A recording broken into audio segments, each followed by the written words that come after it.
This is a work of complete fiction created solely for entertainment purposes. All characters, organizations, events, and locations are entirely fictional and are not based on any real persons or actual events. Victor Hale grabbed Nolan Mercer's access badge off the security desk and snapped it in half before the ink on the termination letter was even dry. He didn't do it in private. He did it in the middle of the engineering floor in front of 43 people who all suddenly found something very important to look at on their computer screens. "Clean out your locker," Victor said, loud enough that the receptionist 2 rooms over could hear him. "And if I find out you've been talking to anyone about your so-called research, I'll make sure you never work in this industry again." Nolan stood there holding a cardboard box with a child's drawing taped to the side. His daughter had colored it for him that morning, a little blue car with crooked wheels. He didn't say a word. He just picked up the 2 broken halves of his badge from the floor, set them carefully on top of the box, and walked out. That was 3 years ago. Tonight, Victor Hale was standing at the center of the most expensive automotive gala New York had seen in a decade, shaking hands and collecting compliments on engineering work that was never his. And somewhere across the city, without knowing any of this, Nolan Mercer was pulling on a clean shirt and trying to figure out how to explain to his 5-year-old daughter why they had to make one quick stop before going home.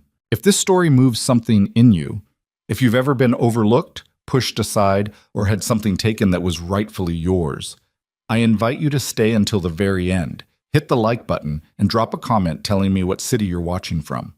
I want to see how far this story travels. The Bugatti Chiron sat on a raised platform in the center of Meridian Hall like something out of a fever dream. Midnight blue paint that shifted to violet under the chandeliers. A body so precisely sculpted it looked more like an argument than an automobile. $3 million of engineering excellence. The centerpiece of the entire evening, and it hadn't made a sound in 4 hours. Eleanor Cross stood 15 feet away from it, holding a glass of sparkling water she hadn't touched, watching the latest technician climb out from under the hood with the same expression all the others had worn. That particular combination of frustration and bewilderment that told her everything she needed to know without a single word being spoken. "Tell me something useful," she said. The technician, a man named Garrett, who had spent 22 years working on high-performance vehicles and had letters after his name from 2 different engineering programs, wiped his hands on a cloth that was already beyond saving. "Ms. Cross, I've checked the fuel delivery system, the ignition sequencing, the battery array. I didn't ask what you checked. I asked you to tell me something useful." Garrett looked at the cloth in his hands. "I don't have anything useful right now."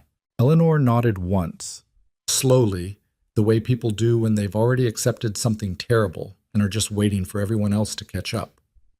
"Thank you," she said, which was not a thank you in any meaningful sense of the word. She turned back toward the room.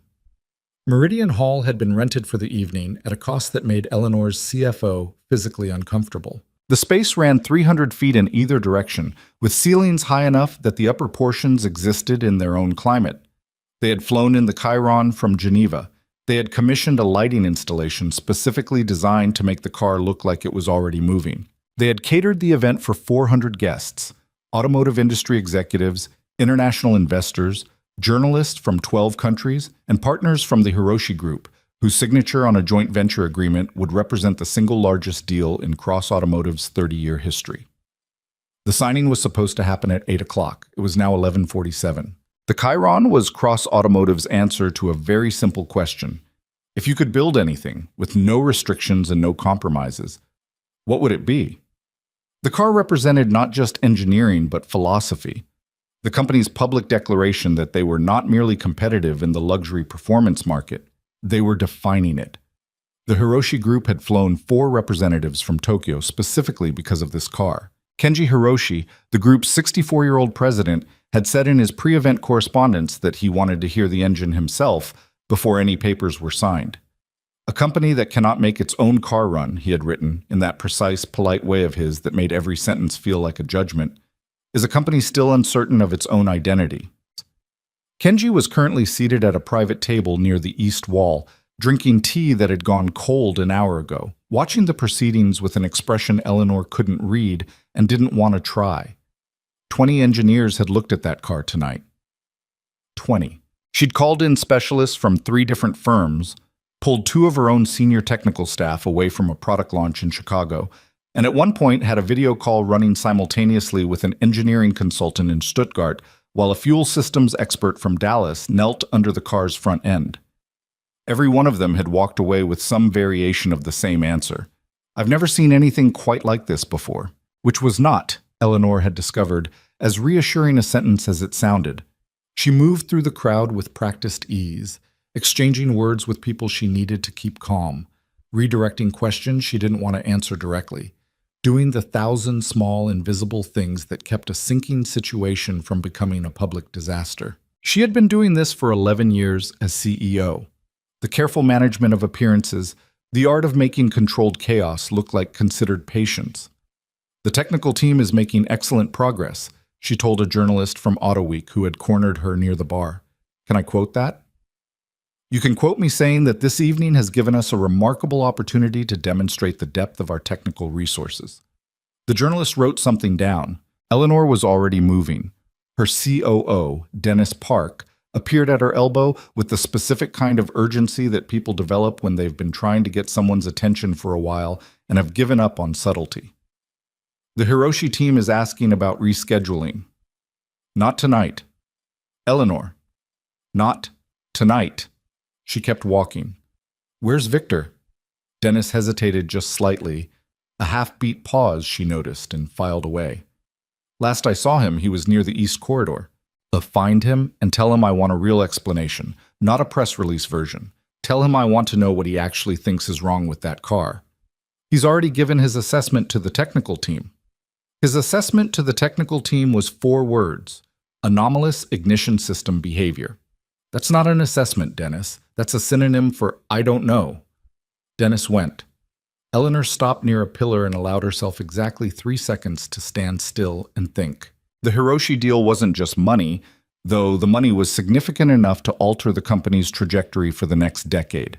It was legitimacy. The Hiroshi Group didn't partner with companies that were almost excellent. They partnered with companies that had proven they could sustain excellence under pressure, over time, without shortcuts. Kenji Hiroshi had turned down deals with companies 3 times Cross Automotive's size because something about them struck him as fragile at the center.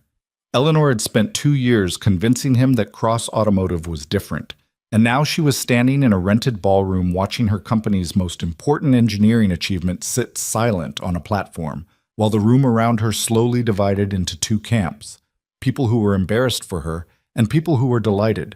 She recognized both camps. She'd been navigating between them her entire career. Claire Bennett had been working for Cross Automotive for 14 months. Which was long enough to know where the coffee was and short enough that she still noticed things that other people had stopped seeing. Her official title was Junior Market Analyst, which meant she spent most of her time compiling data that more senior people used to make presentations. But she had a particular habit that her supervisor found slightly annoying and that she couldn't seem to stop.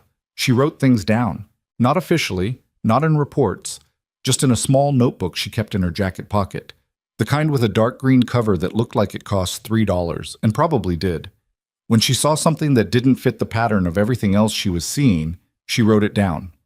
She had been doing this since college, and it had never once led anywhere professionally useful, but she couldn't shake the feeling that it might. Tonight, she had written down 3 things. The first was the time the Chiron failed to start, 7:51 p.m., which was 9 minutes before the scheduled signing.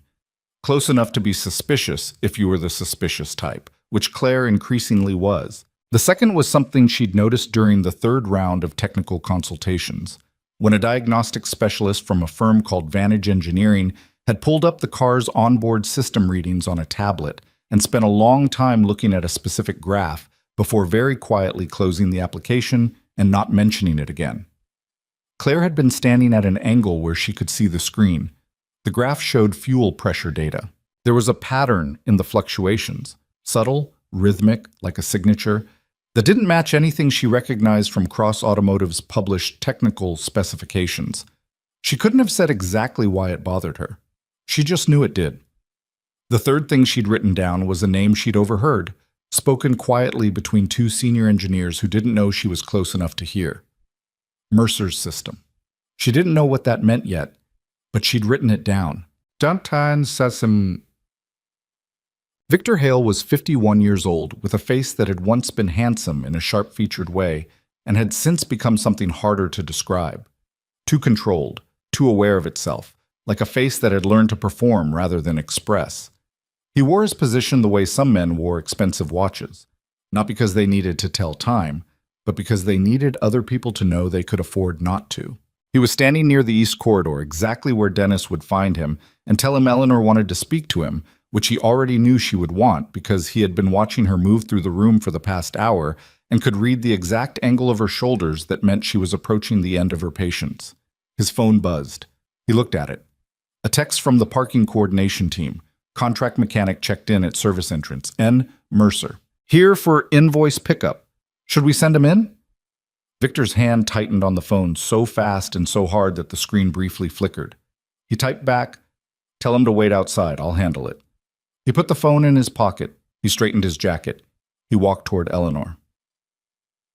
Nolan Mercer had not planned to be at Meridian Hall tonight. He'd planned to be home by 9, which would have given him enough time to heat up the pasta he'd made the day before, run Lily's bath, read her the first 3 chapters of the book about the girl who discovers a secret garden in an old house. Lily had strong opinions about stopping before chapter 4, which involved a character she didn't trust yet and didn't want to dream about, and be in bed himself by 11. Instead, he was standing in a narrow service corridor behind the main hall, holding Lily's hand, waiting for someone to bring him a form.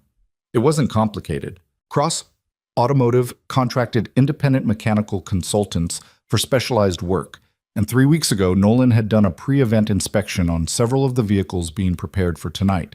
Not the Chiron, which had arrived separately under a different logistics arrangement, but 4 other vehicles that were being used for the evening's display.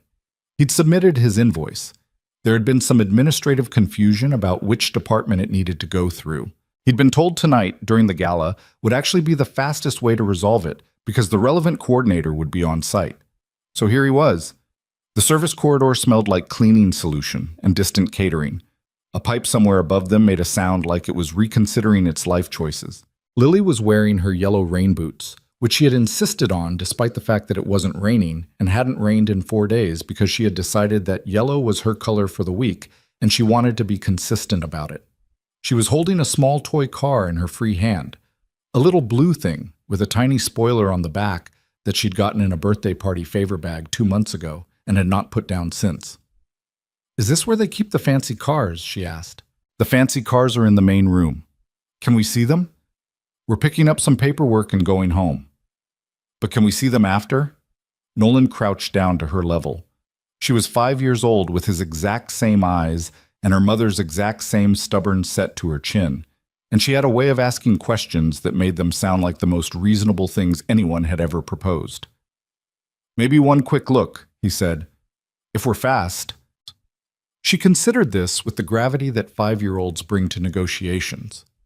"Okay," she said, "but I want to see the blue one." "How do you know there's a blue one?" "There's always a blue one," she said, completely confident, and turned back to examining the pipe on the wall. Nolan stood up. He checked his phone. The coordinator had texted him 15 minutes ago saying she'd be right there, which in event coordinator time meant anywhere from 5 to 45 minutes. He'd worked enough event setups to know the rhythms. He could hear something happening on the other side of the wall. Not clearly, just the texture of it, the low murmur of a crowd that was waiting for something, shot through with the occasional sharper voice that meant stress. He'd been around enough mechanical work to know when a room had that particular quality of tension that came from something not working that was supposed to work. He thought about it for a moment.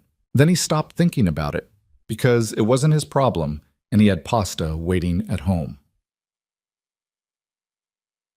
Eleanor found Victor herself, which meant she'd been watching for him too, just as he'd been watching for her.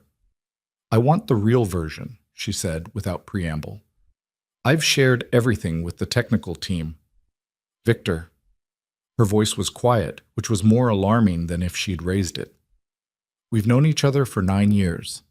I am standing in front of 400 people and a business partner who flew from Tokyo to watch our car start, and our car will not start.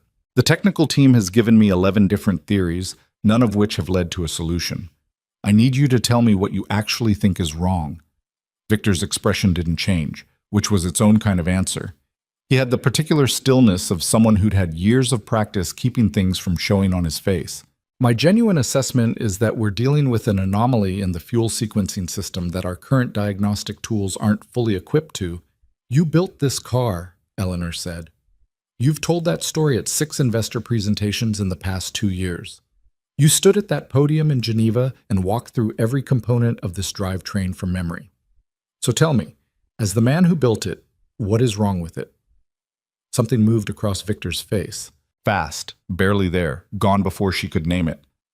I don't know, he said. That's the first honest thing you've said tonight. She walked away from him before he could respond. Ok. The coordinator's name was Becca, and she arrived in the service corridor at 11:52 looking like she'd been running a sprint while pretending very hard that she wasn't. She had a folder of papers under one arm, a radio in her other hand, and the specific expression of someone whose evening had gone comprehensively sideways, and who was managing it through force of will and possibly caffeine. Mr. Mercer, I am so sorry for the wait. It's fine, he said. Because it was. He'd been in tighter spots waiting for longer. I have your invoice right here. I just need you to sign the acknowledgement form on page. She flipped through papers, slightly frantic. Page 4, no, 3. I'm sorry, it's been... I've got it, he said, taking the folder calmly and finding the right page on the first try. Becca exhaled about 3 hours' worth of tension. Then her radio crackled and someone on the other end said something sharp and urgent that Nolan couldn't fully make out. I'm sorry, Becca said, already stepping away, pressing the radio to her ear. I'm so sorry, I have to... And she moved quickly down the corridor toward whatever new emergency had called her. Nolan signed the form. He capped the pen. He looked at the folder in his hand, realized Becca had taken the radio but not the folder, and figured the best thing to do was find his way back toward the entrance and leave it with security. Come on, he said to Lily. She was already at the door at the end of the corridor, pressing her face against the small rectangular window set into it. Dad?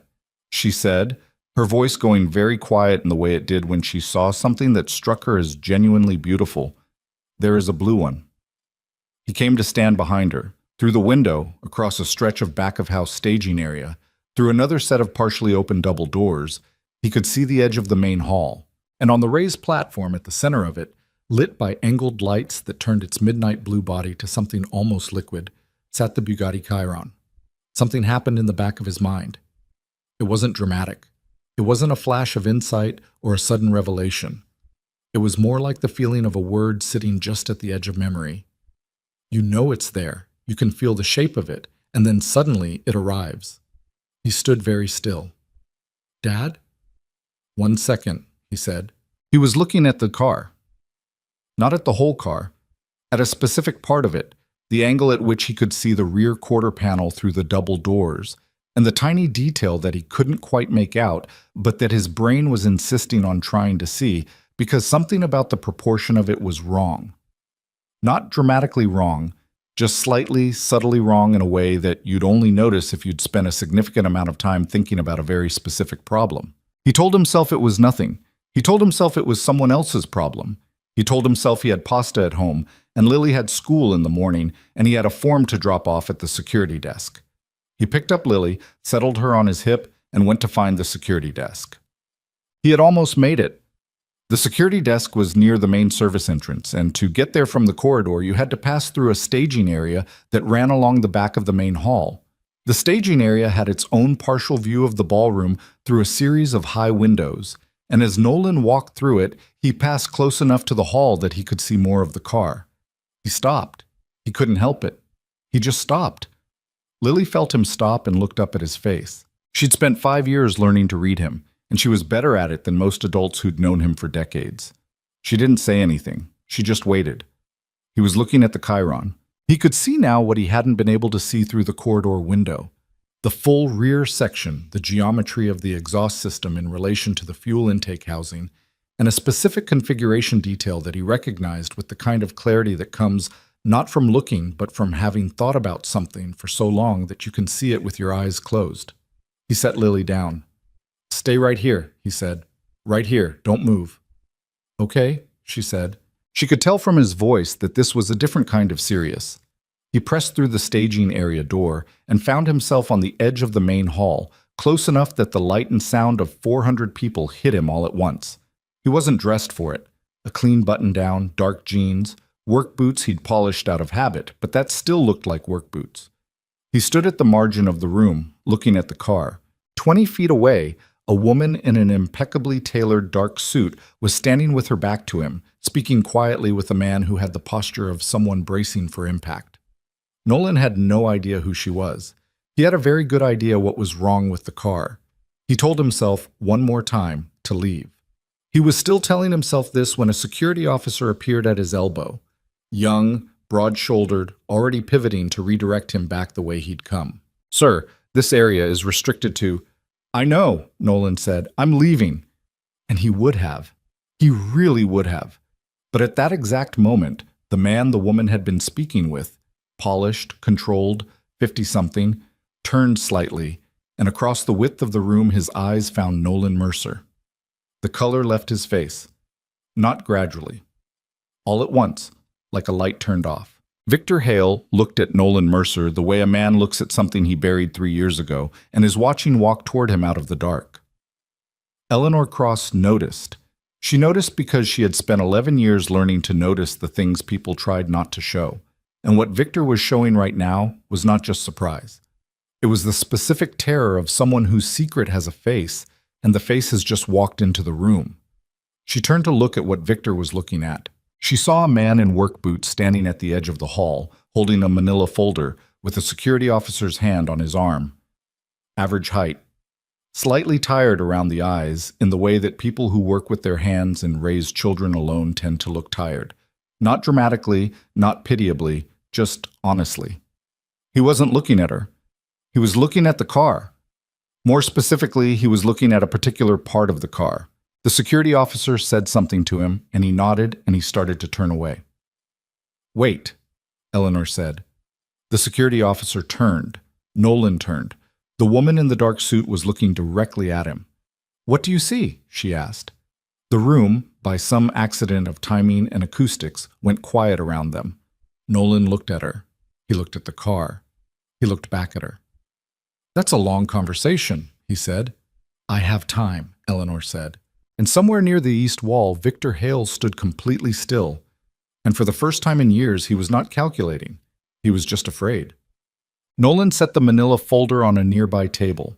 He thought about Lily in the staging area and knew with the particular certainty of someone who knew his child well that she was exactly where he'd told her to stay, holding her blue toy car, waiting patiently because she could tell this was important. He looked at the car again, longer this time, with the unhurried attention of a man who had learned that rushing an observation was the fastest way to miss the thing that mattered. "Who are you?" Eleanor asked. "Nolan Mercer. I do contract mechanical work." He paused. "I wasn't supposed to be here tonight. I came to pick up paperwork." "What do you do with cars?" "I fix them, mostly. Sometimes I figure out why they won't start." He said it without irony, without any particular weight, just a statement of what he did. Across the room, Victor had not moved. He had the look of someone calculating distances, how far to the exit, how quickly he could get there, how much damage was already done. But something kept him in place. Maybe it was the audience. Maybe it was the years of practice, standing perfectly still and letting the moment pass. "The car has been assessed by 20 engineers tonight," Eleanor said. "I know," Nolan said. "I can tell." "How?" "Because if any of them had found what I think I'm seeing, it would have been fixed by now." He glanced at her. "But I could be wrong. I'm looking at it from here, in the dark, without any of my tools." "What do you think you're seeing?" He was quiet for a moment. "The fuel delivery system on this car has a configuration that I recognize," he said. "It's not standard. It's a custom design that solves a specific pressure variance problem in high-performance injection systems. The kind of variance that shows up at low operational threshold, which is why it doesn't manifest during normal testing. The car would pass every standard diagnostic check. It would fail at exactly the moment you tried to start it for a public demonstration." The room was very quiet now. Not the polite quiet of people pretending not to listen. The actual quiet of 400 people who have stopped pretending. "And you know this because," Eleanor started. Because I designed that solution, Nolan said, 3 years ago. And whatever version of it is in that car isn't installed correctly. He said it simply. No accusation in his voice, no dramatic pause. Just the flat, clear delivery of someone stating a fact they've known for a long time and have gotten used to carrying alone.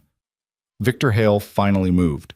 He took one step forward, his mouth opening, and Eleanor turned to look at him. And whatever she saw in his face in that moment made her turn back to Nolan without letting Victor speak. "Show me," she said. He asked for a single wrench. Someone found one, not the right size, close enough, and Nolan rolled up his sleeve, crouched beside the car's rear section, and reached into an access panel that most of the 20 engineers had looked at and dismissed. He knew it was there because he had spent 8 months, 3 years ago, designing the system that lived behind it. The room watched. Nobody spoke. Lily appeared at the edge of the hall, having apparently decided that whatever was happening was more important than staying in the staging area. She found a spot near a pillar where she could see, and she stood there holding her little blue toy car against her chest, watching her father work. Nolan didn't perform. That was the thing that several people would remember later when they talked about this night.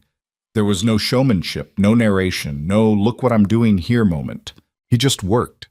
His hands moved with the unhurried precision of someone for whom this wasn't dramatic.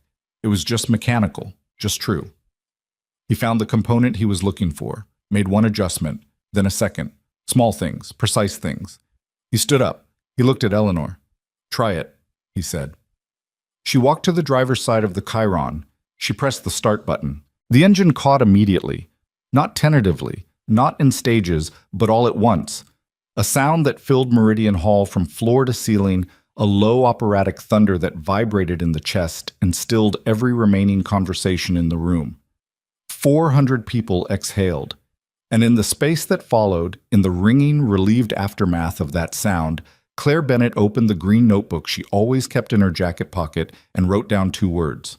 Mercer's system. She already knew, from the fragment she'd overheard, and the fuel pressure graph she'd seen on the Vantage engineer's tablet, and the 3-year-old patent database she'd been quietly searching on her phone for the past 40 minutes, that those 2 words meant something a great deal larger than tonight. She just didn't know yet how large. Victor Hale was looking at the floor. The Hiroshi Group's president, Kenji Hiroshi, set down his cold cup of tea for the first time in an hour, and something in his expression shifted, not dramatically, in the way of movies, but quietly, in the way of someone who has just seen something they needed to see. Eleanor Cross stood beside the running Bugatti Chiron and looked at the man in work boots who had just done what 20 engineers could not, and the question she wanted to ask him was not how and not why and not what happens next. The question she wanted to ask him was, what did they take from you? But she didn't ask it, not yet. There were still things she didn't know. The night, it turned out, was only beginning. The engine was still running. That was the thing nobody quite knew what to do with. The Chiron sat on its platform with its engine turning over in that low, chest-deep register, and the sound filled Meridian Hall with something between relief and discomfort, because relief has a short half-life when the question underneath it hasn't been answered yet. 20 engineers had failed. A contract mechanic in work boots had succeeded in under 5 minutes. And the man who had built his career on being the smartest person in any room that contained an engine was standing 12 feet away looking at the marble floor as if it had said something interesting. Everyone in the room felt the weight of that. Some of them just didn't know why yet. Eleanor Cross stood beside the car and let the moment exist without rushing it, which was one of her genuine skills. The ability to let silence do its work while other people scrambled to fill it. She'd learned early that the person who speaks first after something significant usually says the wrong thing. So she waited, and she watched, and she cataloged. She cataloged Victor Hale's stillness, not the controlled stillness of a man managing a room, but the frozen stillness of a man who cannot decide which direction to run. She cataloged the murmur spreading through the crowd, that particular frequency of 400 people collectively revising their understanding of an evening. She cataloged Kenji Hiroshi, who had not moved from his table near the east wall, but whose attention had shifted in a way that was almost physical, like a compass needle finding north. And she cataloged Nolan Mercer, who had stepped back from the car the moment it started, and was now standing slightly off to the side with the bearing of someone who considers his part finished. He'd picked up the manila folder from the table where he'd left it. He was looking for his daughter. She was already there, the small one in yellow boots, threading her way through the edge of the crowd with the confidence of a child who has not yet learned to find large rooms intimidating. She reached Nolan and took his hand and looked up at the Chiron with an expression of pure, uncomplicated satisfaction. "I told you there'd be a blue one," she said. "You did," Nolan agreed. Eleanor watched this and felt something shift in her assessment of the situation. Not soften exactly, but recalibrate. She had 11 years of experience reading people under pressure, and she'd spent the last 8 minutes reading Nolan Mercer. What she'd seen was someone who had walked into this room without wanting to, identified a problem that 24 credentialed specialists had missed, fixed it with one tool in less time than it took most people to find a parking space, and was now trying to leave. No performance, no positioning, no angling for something. That last part was what made her pay attention.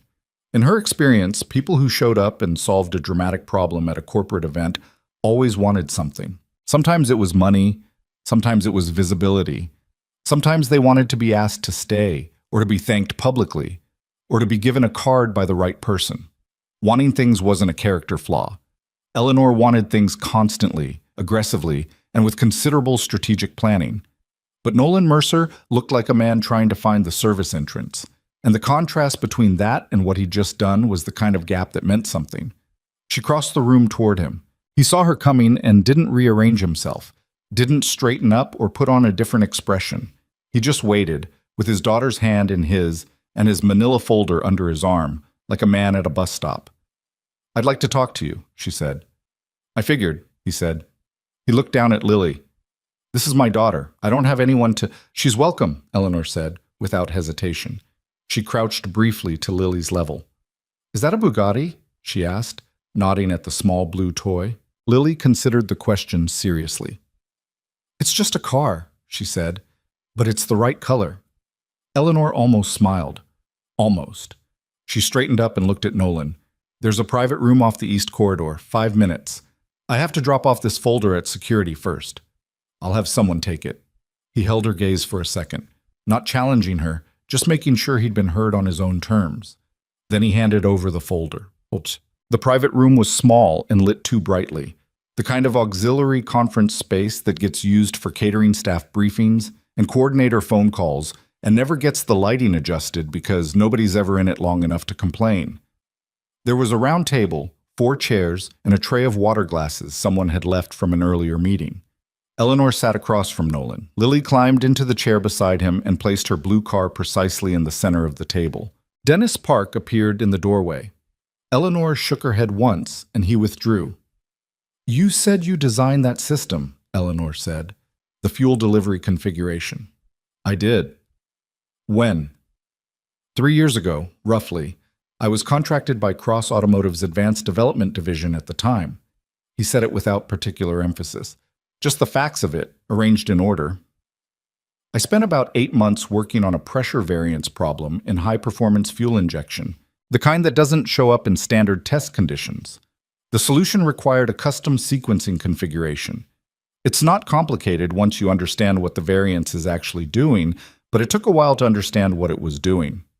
And that configuration is what's in the Chiron. A version of it. The installation was done wrong.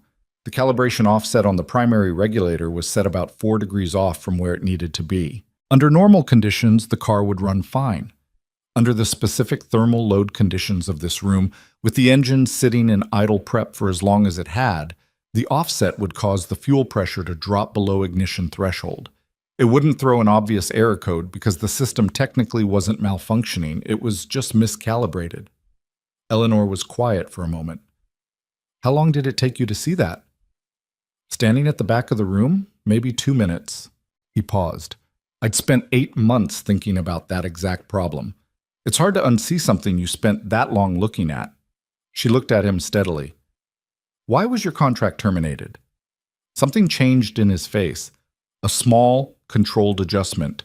The kind you make when a question arrives that you've been expecting and have rehearsed your response to and still don't quite like getting. "That's a longer conversation." I have time, she said, using his words from earlier with deliberate precision. He recognized them. His mouth made a shape that wasn't quite a smile. He looked at Lily, who was walking her toy car along the edge of the table with focused concentration, and then he looked back at Eleanor. My work was reassigned, he said. That's the official version.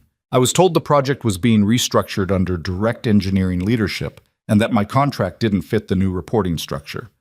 I was given 2 weeks severance and a non-disclosure agreement and a very firm conversation about the importance of honoring contractual confidentiality obligations. Did you sign the NDA? I did. Then you can't tell me what happened. I can tell you what the NDA covers, he said. It covers disclosure of proprietary technical information developed during the contract period. It does not cover telling someone that my employment was terminated. He was careful and precise about this, like a man who had read a document very many times and knew exactly where its edges were.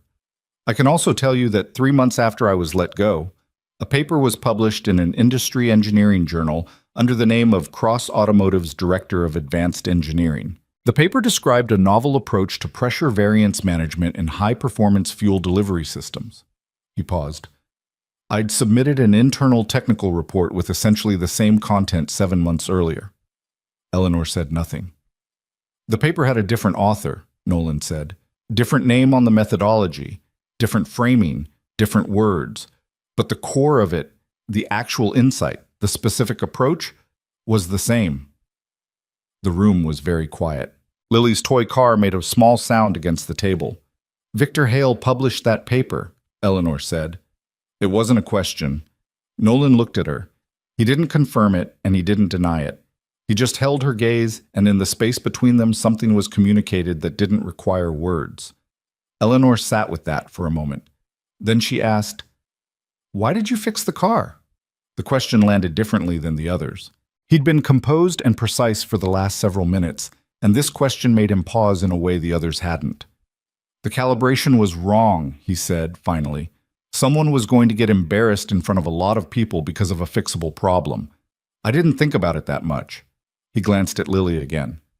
And she wanted to see the car start. Lily looked up, apparently sensing she was being referenced. It's loud, she said approvingly. Eleanor left the private room with 3 things she hadn't walked in with. A clearer picture of what had happened 3 years ago. A significant problem she wasn't sure yet how to address, and the specific headache that comes from realizing that a problem you thought was in front of you has roots that go back much further than the present moment. She found Dennis outside the door. "Where's Victor?" she asked. "Near the main platform. He keeps moving around." "Get me Claire Bennett." Dennis blinked. "The junior analyst?" She was watching the technical consultations tonight. She had a notebook. "Get her." Dennis went. Eleanor moved back toward the main hall, taking the long route through the east corridor so she could think for 30 seconds without anyone in her peripheral vision. The sound of the Chiron's engine had been cut. Someone had correctly determined that having it run indefinitely was unnecessary and possibly alarming. And the ballroom had returned to its orchestrated ambient noise, conversation, and crystal, and the careful social performance of people who were all processing the same event in different directions.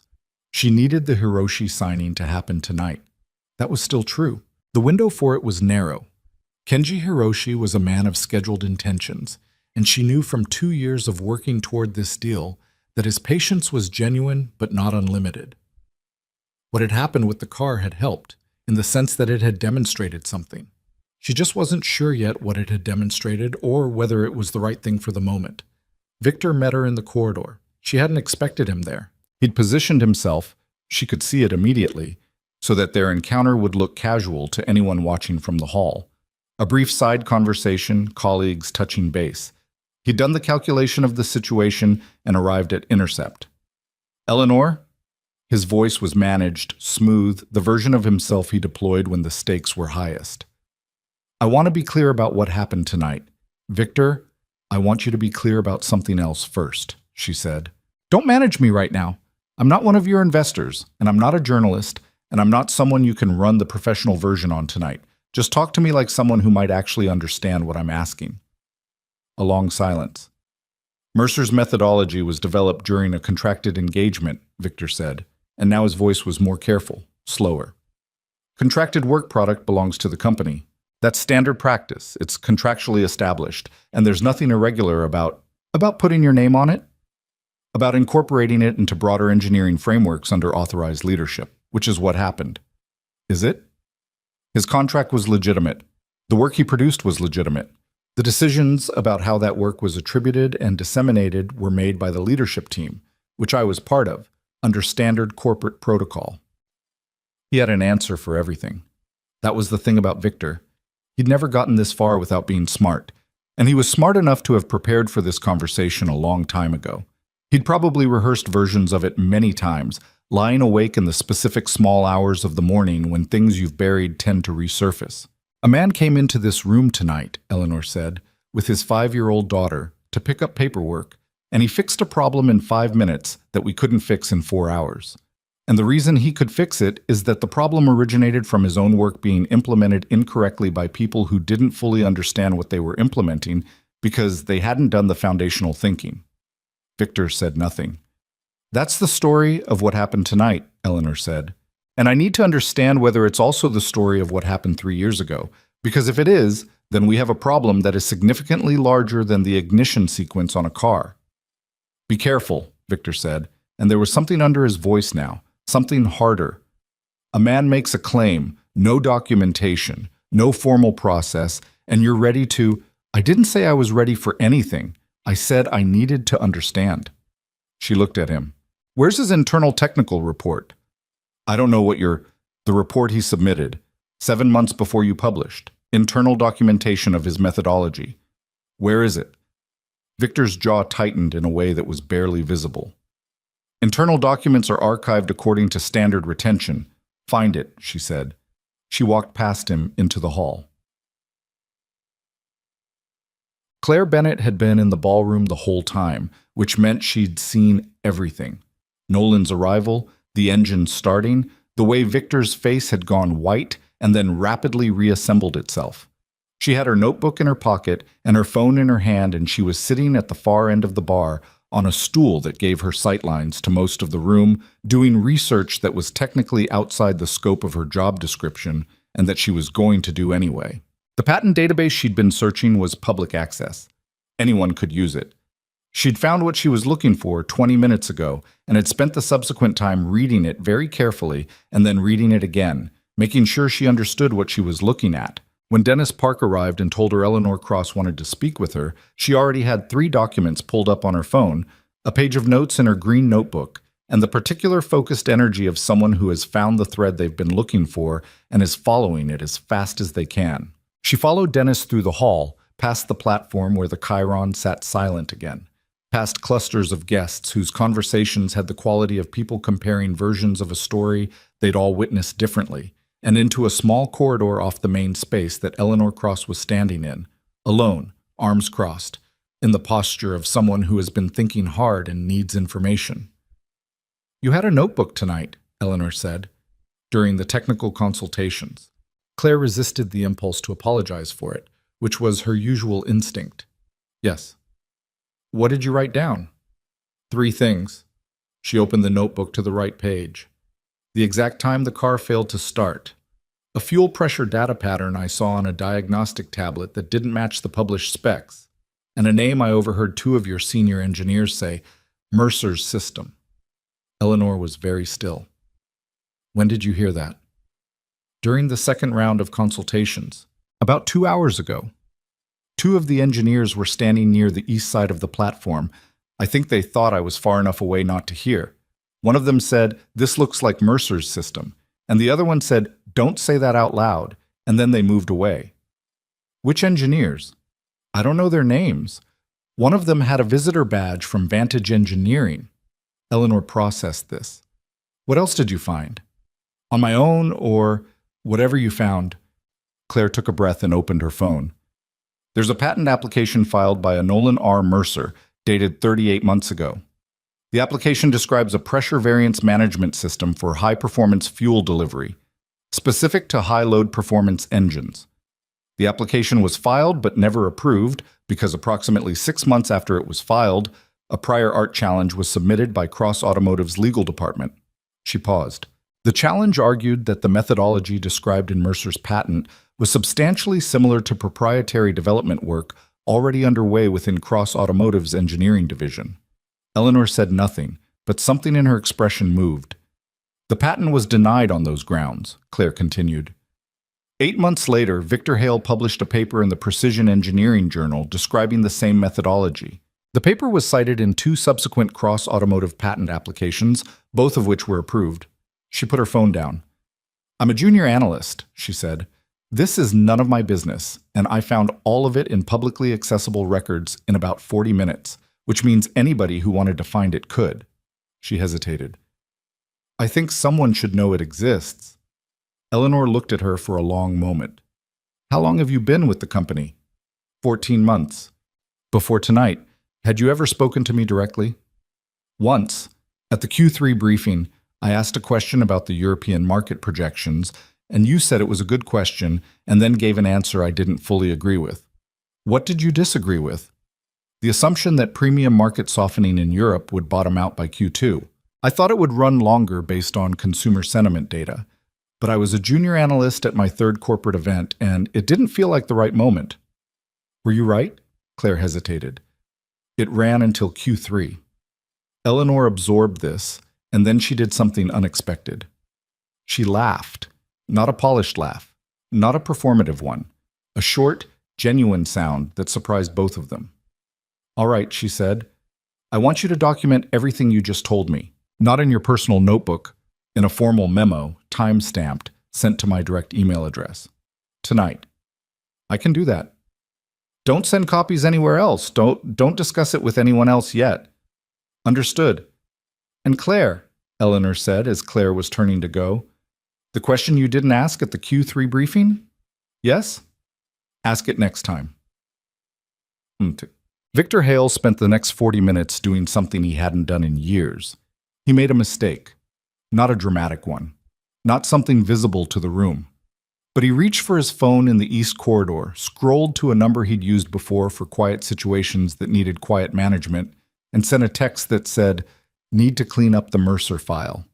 Tonight, if possible." The problem was that the Mercer file in the digital record system Cross Automotive had migrated to 18 months ago was no longer stored in the physical archive location that Victor still thought of when he heard the word file. It was a tagged set of documents in a cloud-based record system that had, as part of its standard architecture, an access log.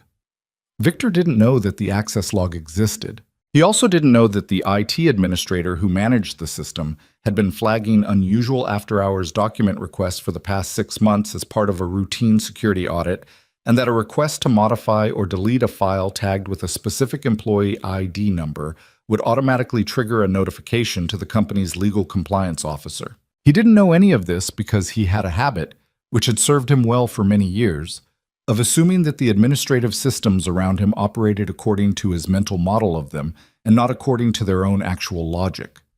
This was a habit that was about to stop serving him. Nolan came back into the main hall because Lily wanted to see the car up close one more time before they left, and because he'd decided that was a reasonable thing to give her, and because the event coordinator Becca had found him in the private room and apologized for the chaos of the evening and confirmed his paperwork was processed and he was free to go. Free to go. That phrase sat slightly strangely, but he didn't examine it. He brought Lily to the edge of the platform, and she stood looking up at the chyron with the particular reverence of someone encountering something that confirmed a belief they'd already held. Her toy car was in her hand, and she held it up briefly as if comparing colors, satisfied to find they matched. "Can I touch it?" she asked. "Probably not." "What if I just touched it a tiny bit?" "That's still touching it." She considered this ethical position. "What if my car touched it?" Nolan looked at the $3 million Bugatti Chiron, and then at the 2-inch plastic toy his daughter was proposing to make contact with it. "Quick," he said. She touched the toy gently to the front bumper, made a small, satisfied sound, and withdrew. "Done," she announced. He almost laughed. It got partway out and then stopped, which was how his laughing had been working for about 3 years. Started and then intercepted by something in the middle. He put his hand on the back of her head briefly, and she leaned against his leg for a moment the way she did when she was tired but didn't want to admit it. "Ready to go home?" he asked. "I'm not tired," she said, which confirmed that she was. He picked up the manila folder for the second time that night. He turned toward the service entrance. "Mr. Mercer." Eleanor Cross was standing 10 feet away, and beside her was a man Nolan didn't recognize. Older, measured, with the kind of deliberate stillness that comes from decades of high-level meetings. The man was looking at Nolan with an expression of careful, genuine attention. "This is Kenji Hiroshi," Eleanor said. Nolan recognized the name. Cross Automotive's partnership target. Automotives. He'd read about the Hiroshi Group in trade publications, back when he'd been in a position to read trade publications professionally. "Mr. Mercer," Kenji said. His English was precise and unhurried. "I have been attending automotive industry events for more than 30 years. Tonight was the first time I have seen an engineer fix a car by memory." He paused. "I would like to know more about your methodology."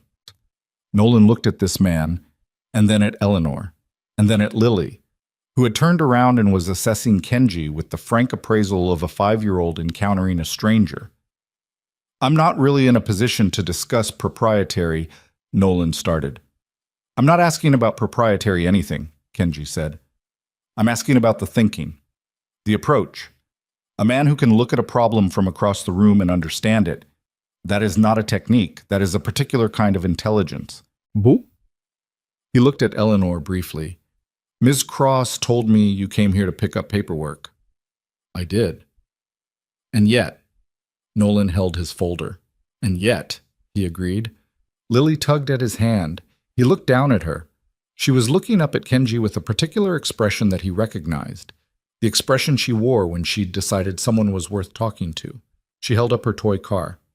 "It's the same color," she told Kenji very seriously. Kenji looked at the toy, and then at the Chiron, and something in his face changed, a genuine warmth breaking through the measured professionalism, brief and unguarded. "It is exactly the same color," he agreed, and his voice was different when he said it, more human, less boardroom. He looked at Nolan again. "There are things that happened tonight that I do not fully understand yet," Kenji said. "I suspect you understand some of them better than anyone else in this room. I would like to talk to you properly. Not tonight. Your daughter is tired. But soon." He produced a card and held it out. "With Ms. Cross's knowledge and agreement." Nolan took the card. He looked at Eleanor.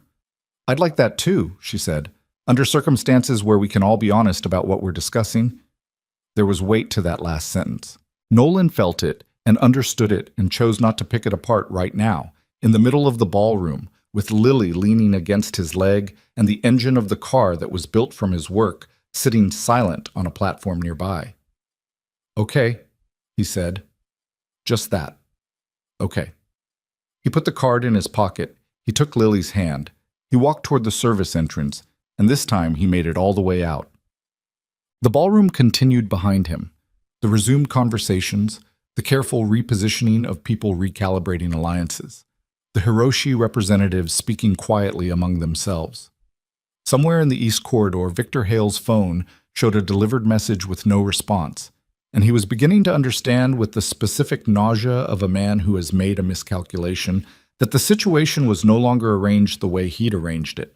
Claire Bennett sat at the bar, her green notebook open, writing a formal memo she would send to Eleanor's private email before midnight. She wrote carefully and precisely, the way she wrote everything, and she didn't permit herself to feel the significance of what she was doing until the words were all down on paper. Then she let herself feel it, briefly. Then she kept writing. In the private room off the East Corridor, the tray of water glasses nobody had touched still sat on the table. Lily's blue car had left a small mark in the condensation on the polished surface, a faint circle, the size of a toy wheel, pressed lightly into the moisture and still just barely visible. Outside, the city was its usual indifferent self. Nolan walked with Lily toward the parking structure 3 blocks east, her hand in his, her yellow boots making small sounds against the sidewalk.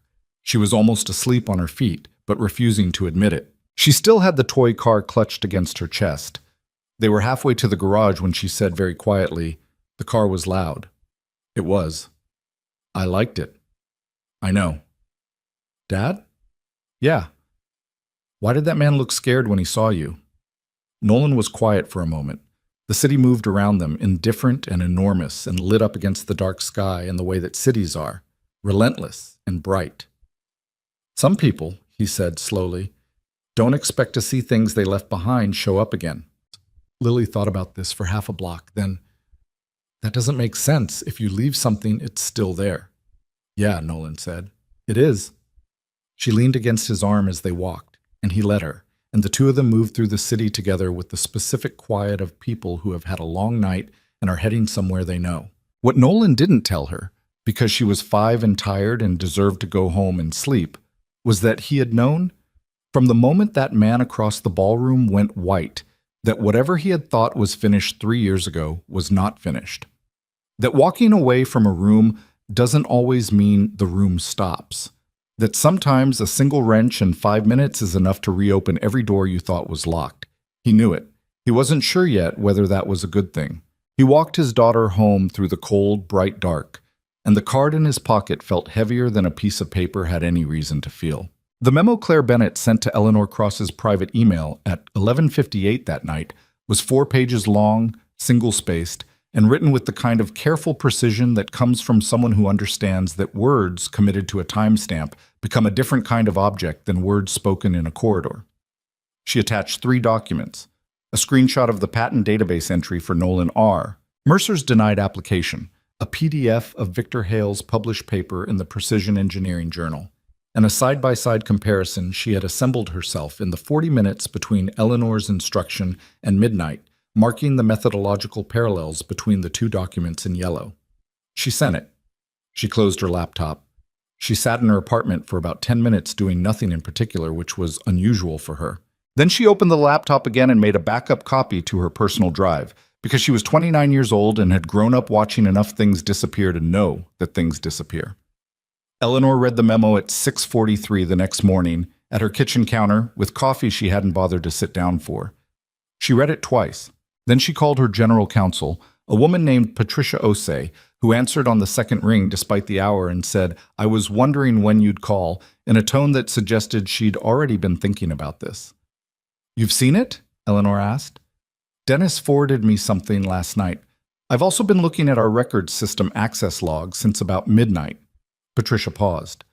"There was an unusual access request on the Mercer file at 11:22 last night. Someone tried to flag several documents for archival reclassification." "Which means?" "In plain language, it means someone tried to move things to a part of the system where they'd be harder to find. The request was flagged automatically because the file involves a former contractor's employment record, and those require dual authorization under the protocol we implemented last year. The request didn't go through." "No, but the attempt is logged, and the log shows the account that initiated it." She paused again, meaningfully. "I've already pulled the relevant documents into a separate secure folder under legal hold. Nothing in that file can be modified or moved without my authorization now." Eleanor set down her coffee. "How bad is it, Patricia?" A long silence on the line. Patricia Osei had been Cross Automotive's general counsel for 7 years. She was measured in a way that Eleanor had come to trust precisely because she was never measured when things were fine, only when she was deciding how to say something difficult. "The patent prior art challenge," Patricia said, "the one filed against Mercer's application. It was filed by our legal department, which means it came through my office. But I didn't know about it. I went back through the records this morning, and it was filed under a routing protocol that bypassed my standard review. It was classified as a standard IP protection action, which can be authorized at the divisional director level." "Victor's level." "Victor's level," Patricia confirmed. "So he used our legal department to kill Mercer's patent application without your knowledge." "That is what the documentation currently suggests, yes." Eleanor picked up her coffee again. It had gone slightly cold. She drank it anyway. "I need to know everything that file contains before I take another step in any direction. I'll have a full summary to you by 9. And Eleanor, I need to say this clearly. Whatever happened 3 years ago, the way it surfaces now, the order in which things become known, and to whom, matters enormously, for the company and for the individuals involved." "I understand that. I need to make sure you actually understand it and aren't just telling me you do." Patricia. Yes, I understand it. Another pause. 9 o'clock, Patricia said, and hung up. Nolan Mercer did not sleep well, which was not unusual. He hadn't slept especially well in 3 years, not in a dramatic, story-worthy way, but in the ordinary grinding way of a person managing more than a person should reasonably manage alone. A child, irregular income, a small apartment where the radiator made a sound like distant argument every night between 2 and 4 in the morning. He lay awake until about 3, which was late even by his standards, and spent the time doing something he hadn't let himself do in a long time, replaying the chain of events that had led from the most productive period of his professional life to a service corridor at an automotive gala, waiting for a form to be signed. He'd been good at the work. That was the part that still sat wrong in a specific way, not because he needed to be acknowledged for it, but because competence had always been his version of stability, the one thing he could count on when other things shifted. He'd been doing engineering consulting since he was 26, and he'd been good at it steadily, reliably, in the unsexy and underappreciated way of people who solve difficult problems without requiring an audience. He'd built a reputation through repeat clients and referrals and the accumulated trust of being someone who showed up when he said he would and fixed what he said he could fix. And then he'd spent 8 months on the fuel variance problem, which had been the most interesting work he'd done in years, the kind of problem that kept following him home and waking him up with a new angle to try. He'd cracked it in month 6 and spent months 7 and 8 documenting it properly, building the technical report with the particular care of someone who knows they've found something worth preserving. He'd submitted it internally, filed the patent, felt for approximately 2 weeks the specific satisfaction of a hard problem correctly solved. Then the termination letter. Then Victor Hale's face in the engineering floor, and the badge snapping in half, and the cardboard box with Lily's drawing on it. He'd read the NDA 3 times before signing it because he wasn't stupid. He'd understood what he was signing. What he hadn't understood, until he read Victor's published paper 3 months later, was the full shape of what had been taken from him. He'd sat in his car in the parking lot of the library where he'd printed the paper and read it twice, and then he'd sat there for a long time not reading anything. The patent denial had come a week after that. He'd consulted an IP attorney, briefly, who had explained the prior art challenge mechanism to him and what it would cost to contest it, and what the realistic likelihood of success was, given that the challenge had been filed by a company with a legal department, and he was a solo contractor with a savings account that had already taken a significant hit from 3 months without a major contract. He'd thanked the attorney and not called back. He'd moved into a smaller apartment. He'd picked up smaller contracts. He'd rebuilt slowly, the way you rebuild when the collapse wasn't dramatic enough for anyone else to see, quietly, without ceremony, around the fixed point of his daughter, who needed school drop-off at 8 and pick up at 3, and someone to read to her about the girl with the secret garden. Now he lay in the dark and thought about Kenji Hiroshi's card in the pocket of his jacket, hung on the back of the bedroom door. He thought about Eleanor Cross asking what he saw. He thought about Victor's face going white. He thought about what it would mean to open all of this again, not just for himself but for Lily, who was 5 and uncomplicated and deserved to stay that way for as long as possible. He decided not to decide anything tonight. He turned over. The radiator argued. He slept eventually. Cross Automotive's downtown office occupied the top 4 floors of a building on West 47th Street, and at 8:53 that morning, Eleanor Cross walked into the executive conference room on the 38th floor and found Patricia Osei already there with 2 other people she hadn't been expecting, a woman from the external audit firm that Cross Automotive used for compliance reviews, and a quiet, gray-haired man named Howard Birch, who was the company's outside litigation counsel, and whose presence at any meeting was always a signal about the seriousness of the thing being discussed. "You called Howard," Eleanor said. "I called Howard," Patricia agreed. "That fast." "Some things you don't wait on." Eleanor sat down. She looked at the documents arrayed on the table. Physical copies, she noted, not tablets or laptops, which was Patricia's method when she wanted things to exist unambiguously in the room and not be minimized or scrolled past.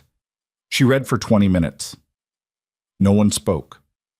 The documents told a story that was both cleaner and worse than she'd feared. The prior art challenge was only part of it.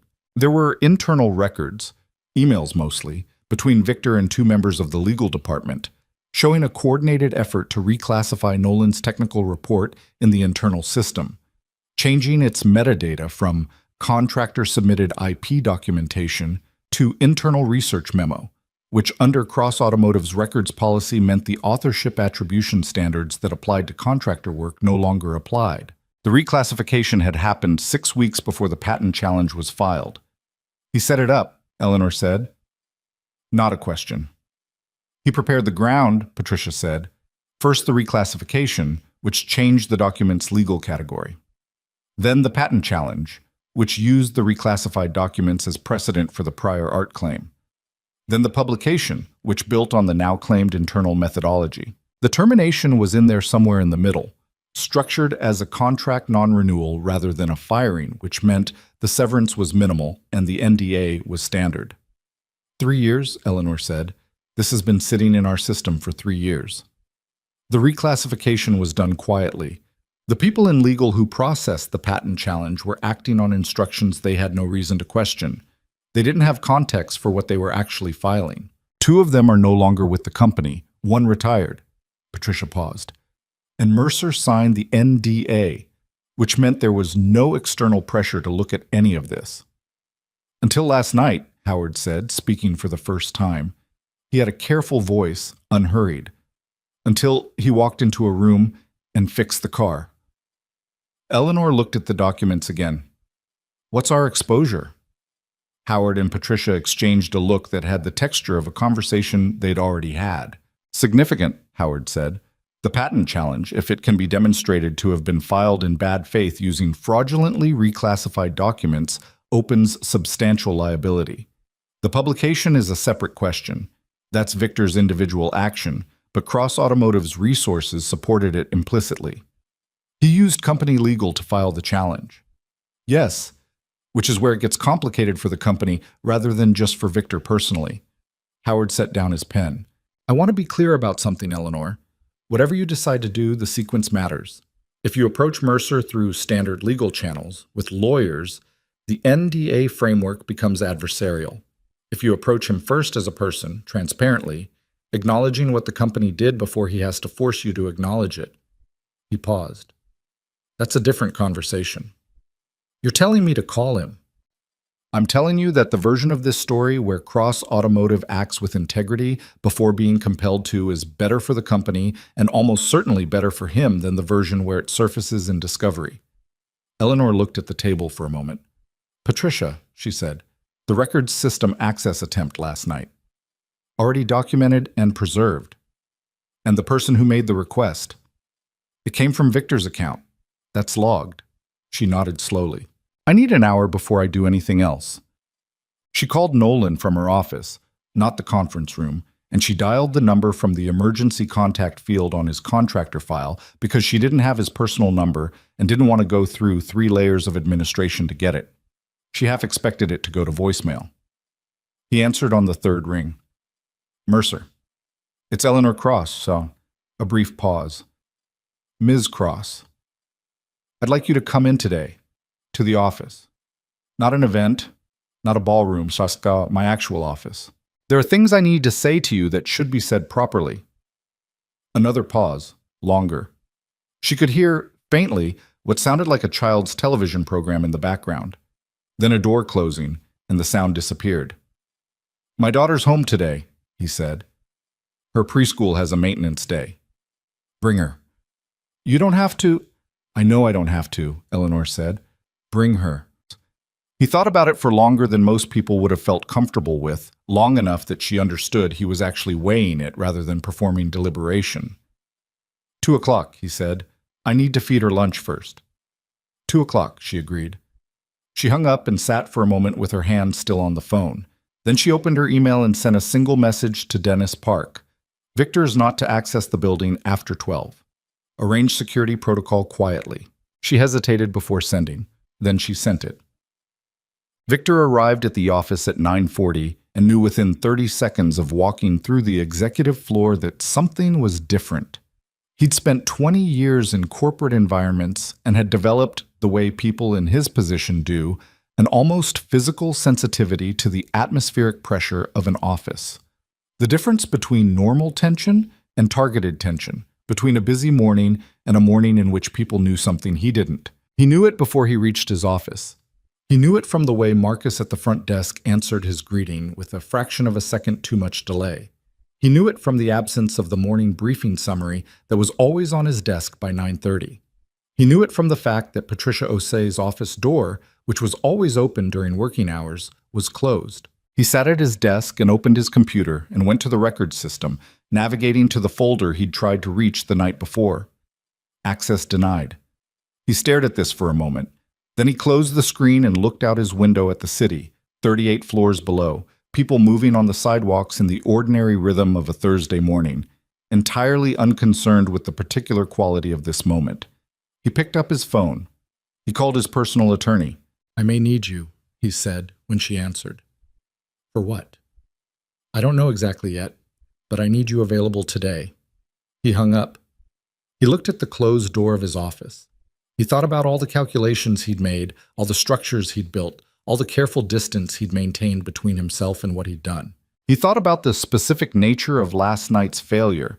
Not that Mercer had shown up, which was bad luck, but that the car itself had been miscalibrated, which was a consequence of work being implemented without full understanding, which was a consequence of building your career on a foundation you hadn't actually laid.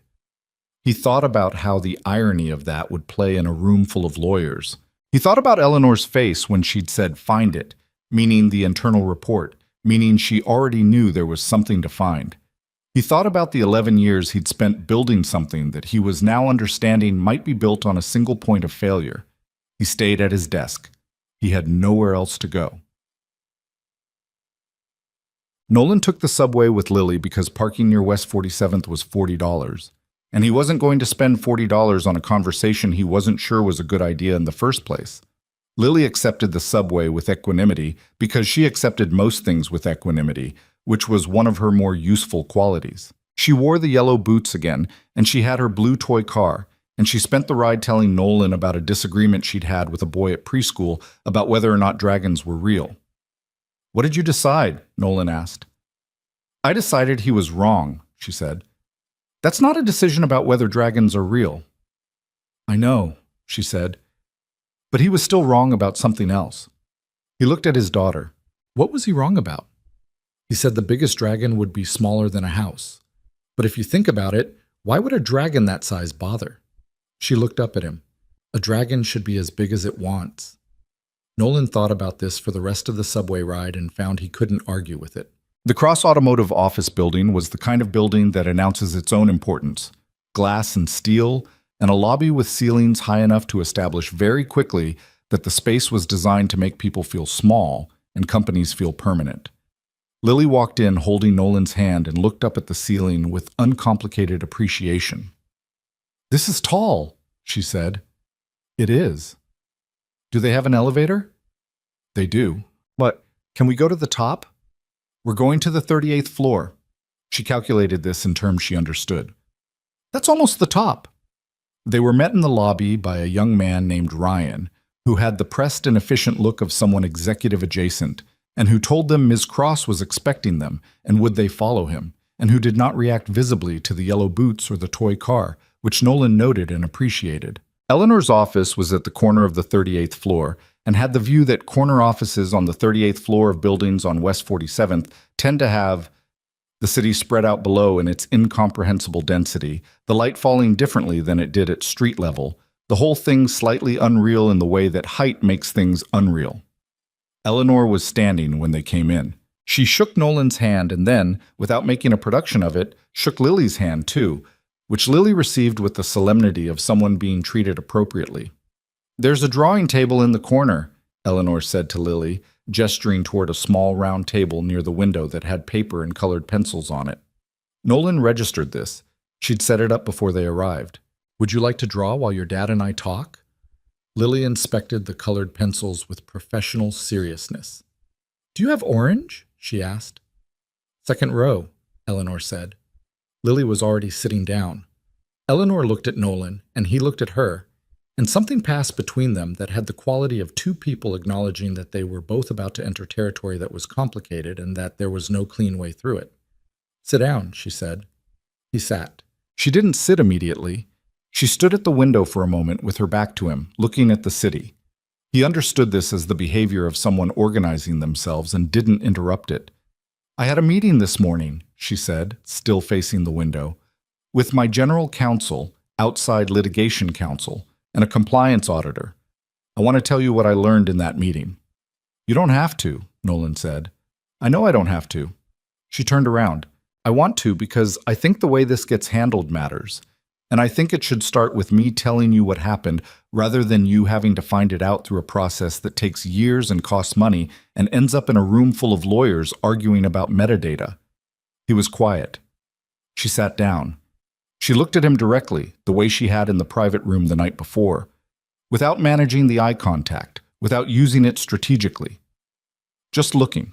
Your technical report was reclassified in our internal system approximately 6 weeks before a prior art challenge was filed against your patent application. The reclassification changed the document's authorship attribution status. The patent challenge used the reclassified document as supporting evidence. Your patent was denied. Victor Hale published a paper building on your methodology 8 months later. The publication cited 2 subsequent cross-automotive patent applications, both approved." She paused. "That's the mechanical version." Nolan had gone very still.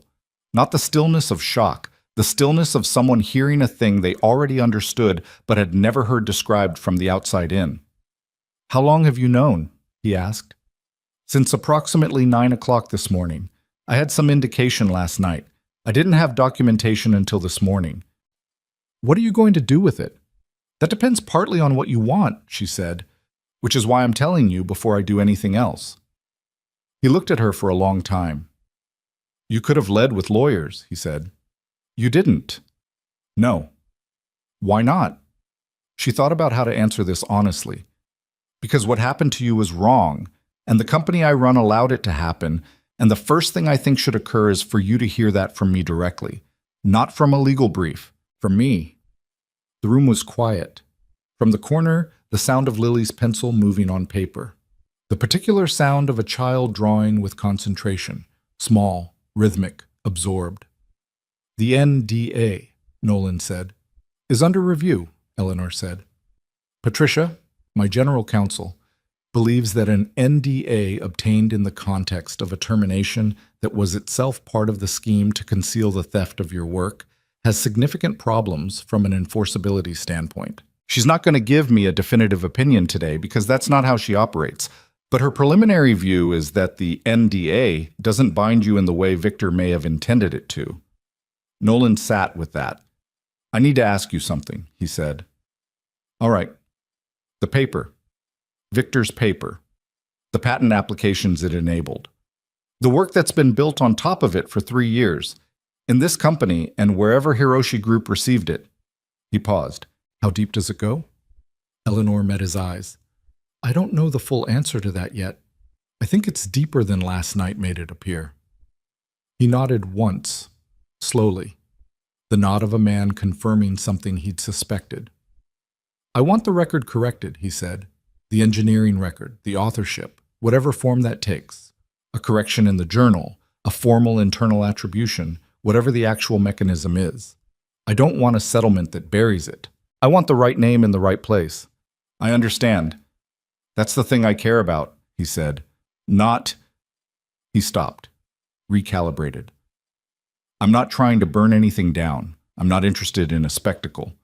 But my daughter is 5 years old, and in 20 years she might be interested in engineering, or in the history of this problem, or in patents, or in anything that leads her back to this work.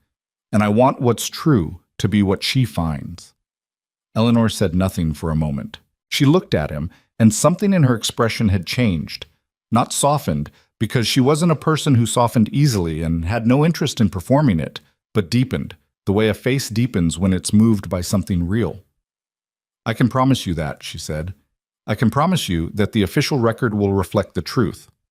What I can't promise you yet is every specific mechanism and timeline, because some of that depends on processes that take time. But the commitment, that I'm making now. Why should I trust that? It was the right question. She knew it was the right question. He was watching her the way Lily had watched the colored pencils, assessing, not performing skepticism, genuinely evaluating. Because I'm telling you before I'm legally required to, she said. Because I'm sitting in this office having this conversation when the strategically correct move for the company was probably to have Howard Birch draft a settlement agreement and have it messengered to you by tomorrow. She paused. And because I think you're a person who can tell the difference between those two things. He held her gaze. I can, he said. They were still talking, carefully, in the measured way of two people building an agreement word by word in real time. When Claire Bennett appeared in the doorway, slightly breathless in the manner of someone who'd been moving fast and was trying not to show it. I'm sorry to interrupt, she said. Eleanor looked at her. What is it? Claire stepped in and closed the door behind her. She looked at Nolan briefly, then back at Eleanor, and the thing in her face said that what she had wasn't incidental. I got a call this morning from someone at the Precision Engineering Journal, she said. The journal where Victor's paper was published, a fact-checker. She said they'd received an inquiry, anonymous, but sent to 3 separate editors, flagging potential issues with the attribution of a 2022 paper. She paused. They've opened a review. The room was very quiet. Who filed the inquiry? Eleanor asked. She didn't know, or she wouldn't say. Claire reached into her jacket and produced the green notebook. But I went back through something I found last night. One of the citations in Victor's paper references an unpublished technical memo, formatted the way our internal documents are formatted. Memo number, department code, date. She found the page. The memo number corresponds to a document in our record system that I can't access because it's under legal hold, but the date on the citation is 3 weeks before Victor's name appears anywhere in the relevant project files. Nolan was looking at her. You found that last night? I found the citation last night. I found the date discrepancy this morning. She looked at him directly. The memo he cited was written by someone. If it was written 3 weeks before he joined the project, it wasn't his memo, Nolan said. Claire looked at him. Can you describe what your original memo looked like? The internal report you submitted? He described it. Department code, formatting, approximate date, the specific structure of the technical summary section. As he spoke, Claire's pencil moved in her notebook, and with each detail her expression confirmed something, and the confirmation accumulated in the room like water rising. That's the document, she said when he finished. Nobody said anything for a moment. From the corner, Lily looked up from her drawing. She had produced in the past 40 minutes a detailed illustration of a dragon standing beside a car, both of them rendered in confident, slightly disproportionate crayon lines. The dragon was significantly larger than the car. She held it up. I'm done, she announced. The 3 adults looked at the drawing. In another moment, under different circumstances, the interruption might have broken something. Instead, it did the opposite. It punctured the pressure of the last few minutes in a way that let everyone breathe. What is that? Claire asked.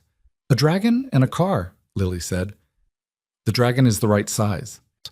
Nolan looked at the drawing for a moment, and then he looked at Eleanor, and for the first time in the conversation, something crossed his face that was not careful or measured or braced. It was closer to relief. Not the resolved kind, the kind that comes when you realize the thing you've been carrying alone is finally being held by more hands than yours. Okay, he said quietly. To Eleanor, to the room, not agreement to everything, not resolution. Just the acknowledgement that this was real, that it was moving, that he was no longer the only person who knew what had been taken from him. Eleanor looked at the drawing again, then at Claire. The journal review, she said. I want to know every detail of that process as it develops. I'll stay on it, Claire said. And the memo citation? I want Patricia to pull that document from the legal hold archive and have it independently authenticated. Date stamps, metadata, everything. I'll tell her. Claire left. Eleanor looked at Nolan. He looked back at her. This is going to take time, she said. I know. And it's going to get complicated. I know that too. Are you? She stopped, started again. Do you have people around you? This kind of thing, even when it goes the right direction, it's not nothing. He looked at her, slightly surprised by the question. He thought about who he had. He thought about the honest answer, which was smaller than he'd like it to be. A sister in Philadelphia he talked to on Sundays. Two friends from a previous life who were still his friends in the reduced, long-distance way that friendships become when circumstances change. Lily, who was 5 and was his, and was not the same as having people in the way Eleanor meant. Enough, he said. She accepted this without pushing it, because she was smart enough to know when someone had given an honest answer to a hard question and didn't need it examined further. 2 o'clock, she said. You were on time. I try to be. She stood. He stood. Lily climbed down from her chair with her drawing under her arm and immediately went to stand beside Nolan. Can I keep this? Lily asked Eleanor, holding up the drawing, then apparently reconsidering. Or do you want it? It's a dragon. Eleanor looked at the drawing. She looked at the dragon, which was large and confident and correctly sized according to Lily's own logic, standing beside the car with what could generously be interpreted as companionship.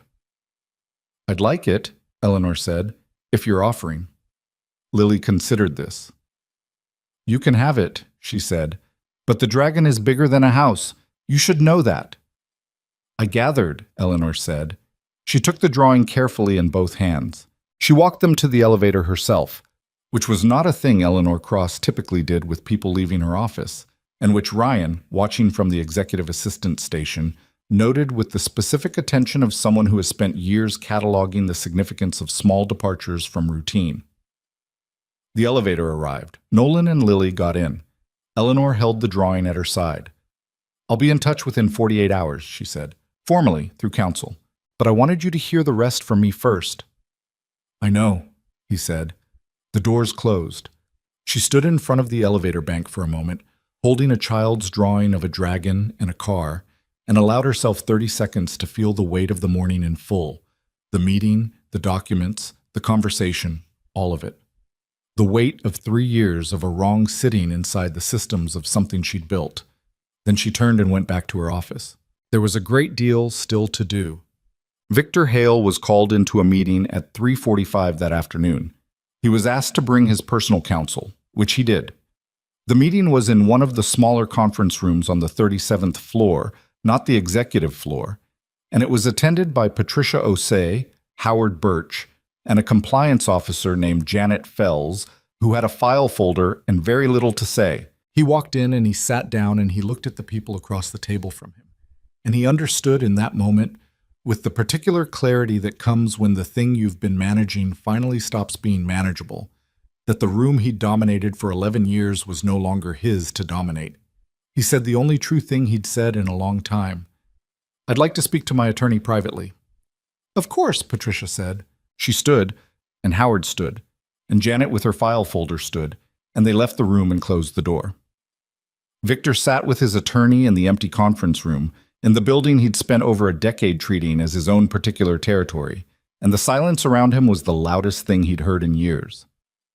Outside, the city continued its Thursday. 37 floors below, on the street, people moved in both directions with the ordinary purposeful momentum of people who had places to be, things to do, problems that were entirely their own. And somewhere in the subway system below that, heading back uptown, Nolan Mercer sat across from his daughter in a nearly empty car, watching her walk her blue toy car along the bench between them, and tried to decide what he felt. Not happy, not triumphant, not even relieved exactly. Relief implied that the pressure was gone, and the pressure wasn't gone, just redistributed, changed in form. What he felt, if he was honest, was tired and cautious, and something else underneath those, something smaller and harder to name, something that had to do with the conversation in Eleanor's office, and the drawing Lily had given away, and the elevator doors closing. Something that felt, very distantly, like the first sign of a season changing. He wasn't ready to call it anything yet. He put his hand on top of Lily's hand, stilling the toy car for a moment, and she looked up at him. Hungry? He asked. Very, she said. Pasta at home? She thought about it. Can we get the noodles with the sauce that goes on top? I think we can manage that, he said. The subway moved through the dark underground, and for a little while that was enough. The 48 hours Eleanor had promised turned into 72, which Nolan had expected. He didn't hold it against her. He'd been in enough professional situations to know that when lawyers get involved, time stops behaving predictably. He spent those 3 days doing what he normally did. He picked up a small diagnostic job on a fleet vehicle for a logistics company in Queens. Routine work, the kind he could do with his hands while his mind ran other tracks. He dropped Lily at preschool at 8, picked her up at 3, made dinner, read the garden book. The girl had finally made it past chapter 4 and into the section with the difficult character, who turned out to be more complicated than she'd feared and more sympathetic than she'd wanted, and Lily had opinions about this that she expressed at length. On the third morning, Patricia Osei called. "I want to walk you through where we are," she said, "and I want to do it before we send you anything in writing, because I think the written version will be easier to absorb if you've heard the verbal version first." "All right," Nolan said. He was standing in the kitchen with coffee, Lily already at preschool, the apartment quiet around him. The records authentication came back from the independent examiner yesterday afternoon. Your internal technical memo, the one Victor's published paper cited without attribution, has a creation timestamp of 8 months before the paper's submission date and 11 months before Victor's name appears in any project documentation connected to that work. The metadata is intact. The document predates his involvement with the project entirely. Nolan said nothing. He'd known this. He'd known it for 3 years. Hearing it stated by someone else, in this clinical and precise way, was still different from knowing it. The Precision Engineering Journal's review board has requested a copy of the authenticated document as part of their attribution inquiry, Patricia continued. They've also requested Victor's original submission materials, which we're cooperating with fully. Their process typically runs 6 to 8 weeks. But given the nature of the evidence, their editorial director indicated informally that the timeline may be compressed. Meaning? Meaning she's seen the memo. She didn't say that, but I could hear it. What about the patent? A brief pause. The IP attorney I consulted believes that the prior art challenge, if filed using a document that had been deliberately reclassified to misrepresent its authorship status, constitutes bad faith filing. That's a basis for challenging the denial. The process is not quick. We're talking months, not weeks. But the foundation for it is solid. And Cross Automotive's position in that process? Cross Automotive will not contest a re-examination, Patricia said. That's Eleanor's decision, and she's made it clearly. The company will cooperate with the Patent Office and will not oppose restoration of your application's standing. Nolan set his coffee down on the counter. He looked at the window, at the particular gray-white light of a November morning pressing through the glass. What does Victor say? Another pause, longer this time. Victor's attorney has been in communication with Howard Birch. As of yesterday, Victor is no longer employed by Cross Automotive. The separation was described publicly as a resignation. The internal documentation tells a different story, but that part stays internal. He resigned. He was given a choice about how his departure would be characterized, yes. Nolan understood the architecture of that sentence. He'd been given a similar choice once, in a different direction, with different stakes. Is he going to fight it? His attorney is conducting what I'd describe as a thorough evaluation of his options, Patricia said, in the way that lawyers describe things that mean the opposite of what they sound like. My assessment is that his position is significantly weakened by the access log from the night of the gala. The attempt to reclassify documents after Mercer's system was publicly identified it's not a good look. His attorney knows this. So probably not. Probably not, Patricia agreed. He stood in his kitchen and processed this in the way he'd learned to process things that mattered, slowly, without rushing to feel any particular way about it. When do I get something in writing? Today. Eleanor will send a formal letter by end of business. It will outline the company's commitments regarding the engineering record, the patent re-examination, and one additional matter she wants to discuss with you directly. Patricia paused. She asked me to ask whether you'd be available to meet again. This week, if possible. She can call me, Nolan said. I'll tell her. He hung up. He stayed in the kitchen for a while, not doing anything, just letting the information arrange itself into whatever shape it was going to take. Outside, the city was its usual self. A truck backing up somewhere, the sound of a bus, someone's music from the apartment below bleeding faintly through the floor. The ordinary sounds of a Thursday morning, indifferent to the fact that something was shifting. He picked up his coffee. It had gone cold. He drank it anyway. Eleanor called that afternoon, 2 hours before her end-of-business deadline on the letter, because she had learned years ago that sending a letter before making a call was the kind of move that made people feel processed rather than respected, and she was trying very deliberately not to let Nolan Mercer feel processed. "Patricia talked to you this morning," she said when he answered. "She did. Is there anything she said that you have questions about?" "Not about what she said. About the additional matter." "That's what I want to talk to you about in person," Eleanor said. "Not because I'm trying to manage the conversation, because it's a significant enough thing that I don't want to deliver it by phone and have you sitting alone with it." A brief silence. "That sounds like either very good news or very bad news." "Neither exactly. It's a question, and it's one I want you to be able to think about without pressure." She paused. "Can you come in Friday? Just you, if Lily has school." "She has school on Fridays." 10 o'clock. 10 o'clock, he said. The letter arrived at 4:57, which was technically before 5 and therefore technically end of business. Nolan read it at the kitchen table while Lily ate her after-school snack and narrated her day in the comprehensive, non-sequential way of someone reporting every detail of a 6-hour period without editorial filter. The letter was 4 pages. He read it twice, the same way he read any document that mattered. First for the overall shape, second for the specific language.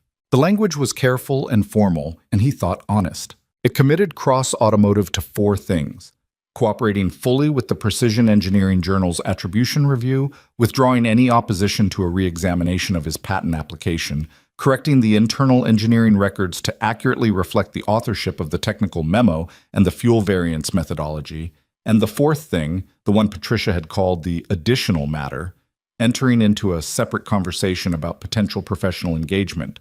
That last one was vague in the way that lawyers make things vague when the details are still being determined. He didn't push at it. He filed the letter in the folder he kept for important documents and went back to listening to Lily, who was now describing a conflict involving the distribution of red crayons that had apparently divided the class into 2 factions and showed no sign of resolution. "What do you think should happen?" he asked. She considered this. "Everyone should get 1 red crayon each," she said. "And then if you need more red, you share." That seems reasonable. Marcus didn't think so. What did Marcus think? He thought the person who grabbed the most crayons first should get to keep them. Nolan looked at his daughter. "What did you tell him?" "I told him that made sense if you only cared about crayons," she said, with the precise, devastating logic of a 5-year-old who has identified the actual problem. "But if you care about drawing, you need everyone to have what they need to draw." He was quiet for a moment. "That's a pretty good argument." "I know," she said, and finished her apple slices. Friday morning was cold in the specific way that mid-November in New York is cold. Not the clean, crystalline cold of deep winter, but the damp, uncertain cold of a city deciding whether to commit. Nolan took the subway again, arrived 4 minutes early, and was shown to Eleanor's office by Ryan, who had by now seen him twice and treated him with the easy familiarity of someone who has been told, implicitly or explicitly, that this person matters. Eleanor was at her desk this time, not the window. She had a cup of coffee and a stack of papers she pushed to one side when he came in. The corner of the room where Lily had drawn was empty, but the dragon drawing was on the wall behind Eleanor's desk, tacked up without a frame, slightly crooked, the dragon enormous and confident beside its car. Nolan noticed it and didn't comment on it, but something in him registered it as information about who Eleanor Cross actually was underneath the 11 years of CEO. "Sit down," she said. "Coffee?" "I'm fine." She looked at him with the direct appraising attention he'd come to recognize as her baseline. Not aggressive, just thorough, like someone who has learned that looking at things carefully is more efficient than looking at them twice. "I want to talk about the Hiroshi partnership," she said. He hadn't expected that. He kept his face neutral. "All right." "The signing happened," she said. 2 days after the gala, in a smaller room with no cars and significantly less drama. Kenji Hiroshi signed, we signed, the partnership is formalized. She paused. But something came out of that signing that I didn't anticipate. Kenji asked very specifically about the fuel variance methodology. He wanted to know its origin, its development, its technical lineage. He asked because 3 of his own engineering teams have been working on a related problem and have not found a solution. Nolan was very still. I told him the truth, Eleanor said, the full version of it, as I understood it at that point. I told him the methodology was developed by an independent contractor named Nolan Mercer, that the attribution had been improperly handled within our company, and that we were in the process of correcting that. She picked up her coffee. He listened to all of this without saying anything. Then he asked me for your contact information. You didn't give it to him. I told him I would ask you first. He sat with this. What does he want? I think he wants to talk to you about the problem his teams have been working on. Whether that conversation leads anywhere, I don't know. That's between you and him. She put the cup down. But I want to be transparent about something. The Hiroshi partnership is significant for Cross Automotive. If that partnership also becomes the context through which you find professional footing again, I want to be clear that I'm not engineering that as a way of managing you or the situation. I'm telling you about it because it's true and because you should know. You're being careful about the appearance of paying me off with an opportunity, he said. She looked at him. Yes. I appreciate that, he said. It would have been easy not to. It would have been stupid not to, she said, which was the more honest version of the same thing. He looked at the dragon on the wall for a moment. Can I have his contact information? I'll have Ryan send it to you today. He nodded. He looked back at her. The additional matter in the letter, he said. The professional engagement conversation. Yes. What exactly are you proposing? She sat forward slightly, not performing eagerness, just shifting into a more direct register.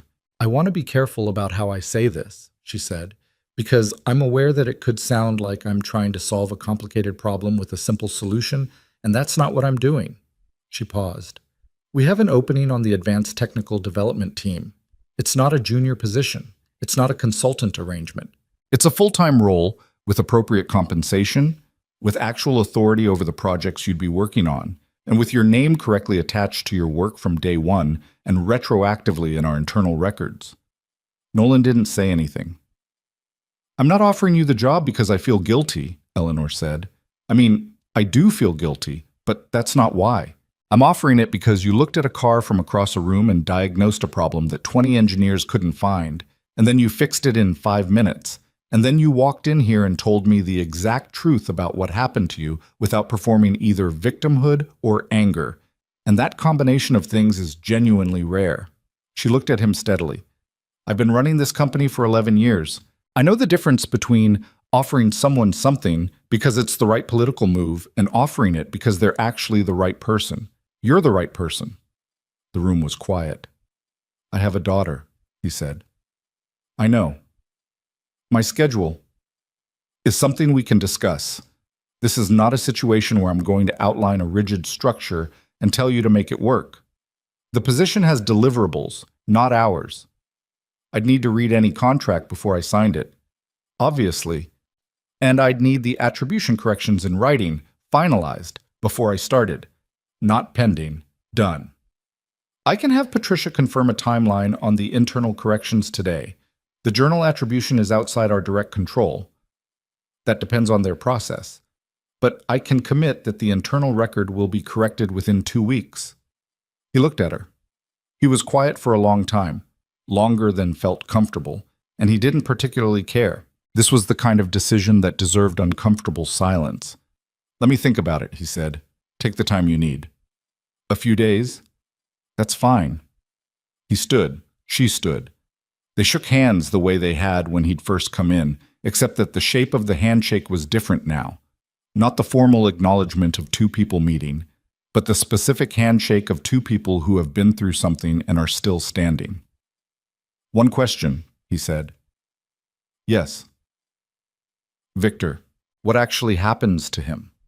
Eleanor's expression changed. Not dramatically, just the small controlled shift of someone deciding how honest to be.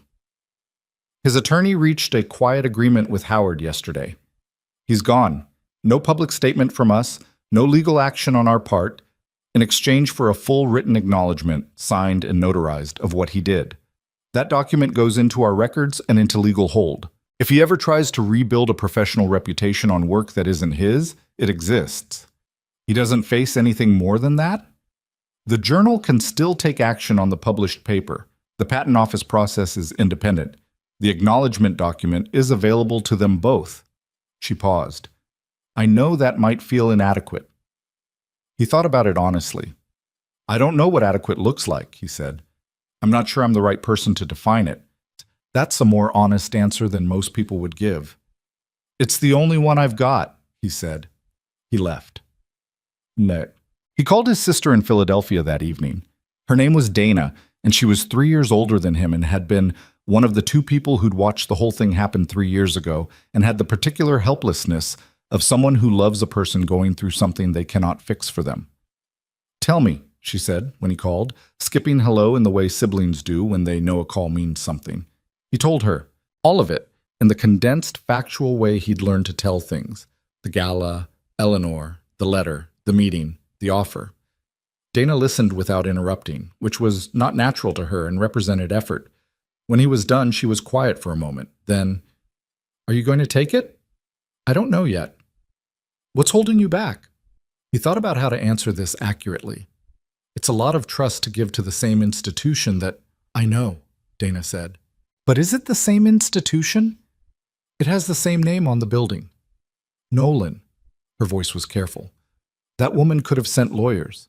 She didn't. She called you before she sent anything. She told Hiroshi the truth about where the methodology came from. These are not things people do when they're managing a problem. These are things people do when they're actually trying to fix something. Or when they're very good at making it look like that. Is that what you think? He was quiet. Is that actually what you think? Dana pressed. No, he said reluctantly. No, it's not. Then what is it? He stood at the window of his apartment, looking out at the street below. The light was going at 5 in the afternoon, the sky that particular shade of early winter gray that made the streetlight seem both too bright and not bright enough. Lily was asleep on this couch behind him with the garden book open on her chest, and her yellow boots still on because she'd fallen asleep before he could get them off. I've been careful for 3 years, he said, about what I let myself expect. I know. It's harder to be careful again after this. Dana was quiet for a moment. Yeah, she said. I imagine it is. They stayed on the line without saying anything for a little while, which was its own kind of conversation. The comfortable silence of two people who've known each other long enough not to need words for every moment. Take the job, she said finally. You don't know enough about it. I know enough about you, she said. Take the job. He didn't answer, but he didn't argue either. The Precision Engineering Journal's editorial review process was, as Patricia had indicated, typically a 6 to 8 week affair. What nobody had anticipated was the additional layer of pressure applied when, on the Monday of the second week, an automotive engineering professor at MIT published a commentary piece in an industry newsletter pointing out that the methodology described in Victor's paper bore extraordinary resemblance to a patent application filed approximately 3 years prior and subsequently denied on prior art grounds. The professor hadn't been tipped off by anyone at Cross Automotive, as far as anyone could determine. He'd seen the anonymous inquiry circulating among editors in his network, pulled the publicly available patent records, and drawn a conclusion that he considered self-evident. The commentary was shared 400 times in 48 hours. Claire Bennett sent Eleanor a link to it at 7 in the morning with no message other than the link itself, which was its own kind of message. Eleanor forwarded it to Patricia with a single line. Does this change the timeline? Patricia replied within minutes. Call me. The call lasted 37 minutes, and at the end of it, Eleanor had a clear picture of what the next few weeks would look like. Not comfortable, not clean, but moving in the right direction with the kind of accelerating momentum that happens when documented truth stops being private and starts being known. She thought about calling Nolan to tell him. She picked up the phone twice and put it down both times. He would see it. He had the internet. And there was something important about letting him learn this particular piece of news in his own way, in his own time, without her managing the moment for him. She put the phone down the second time and left it there. Boss. He saw it Tuesday morning. He was sitting at the kitchen table with coffee, Lily eating cereal across from him, the morning running its ordinary course, when his phone buzzed with a notification. A colleague from his earlier professional life, someone he'd stayed in loose contact with, sending him a link with the message. "Is this about your work?" He read the commentary piece. He read it again. He put the phone face down on the table and sat for a moment with the particular feeling of watching something you'd kept inside yourself for a long time become visible to strangers. It wasn't triumphant exactly. It wasn't the surge of vindication he might have imagined 3 years ago. It was quieter and stranger than that. A kind of vertigo, like standing in a place you've been in your dreams and discovering it's real and slightly different from how you remembered it. "Dad," Lily said. "Yeah." "You have your thinking face." "I have a thinking face?" "It's the one where you look at the table, but you're not seeing the table." He looked at his daughter, in her pajamas with cereal on her chin, entirely and accurately right about this. "Something happened," he said. "Something good, I think." "What kind of good?" "The kind where something that was wrong for a long time starts getting right." She considered this with the seriousness she brought to information that seemed important. "Does it feel good?" she asked. He thought about it honestly. "It feels like a lot of things at once," he said. "But mostly, yeah, good." She seemed to accept this. She went back to her cereal. He went back to his coffee. The morning continued. The Journal's editorial board met on a Thursday, which nobody told Nolan, but which he found out from Patricia 3 days later when she called to tell him that the review board had reached a preliminary finding and had notified the relevant parties. "The paper is being retracted," Patricia said. "Formally, with a published retraction notice citing attribution concerns and misrepresentation of original research. They'll publish the notice in next month's issue and post it online within the week." He was in his car, parked outside the preschool, waiting for dismissal. Through the windshield, he could see the school's front door, painted yellow, slightly chipped at the corner in a way someone had taped over rather than repainted. "Okay," he said. "That's all you've got?" "I don't know what else to say." Most people say something more than okay when they hear their stolen work is being returned to them. He watched a group of kids come out the front door. Not Lily's class, an older group, 3rd or 4th grade maybe, running immediately toward the corner of the yard with the energy of people who'd been sitting still longer than was reasonable. "I'm sitting outside Lily's school," he said. "She's going to come out in about 4 minutes, and she's going to tell me everything that happened today in the order it occurs to her, rather than the order it happened. And I'm going to hear all of it." Then he paused. "I'll probably feel the other things tonight, when it's quiet." Patricia was quiet for a moment. "The patent re-examination request has been formally filed," she said, shifting back to the factual register.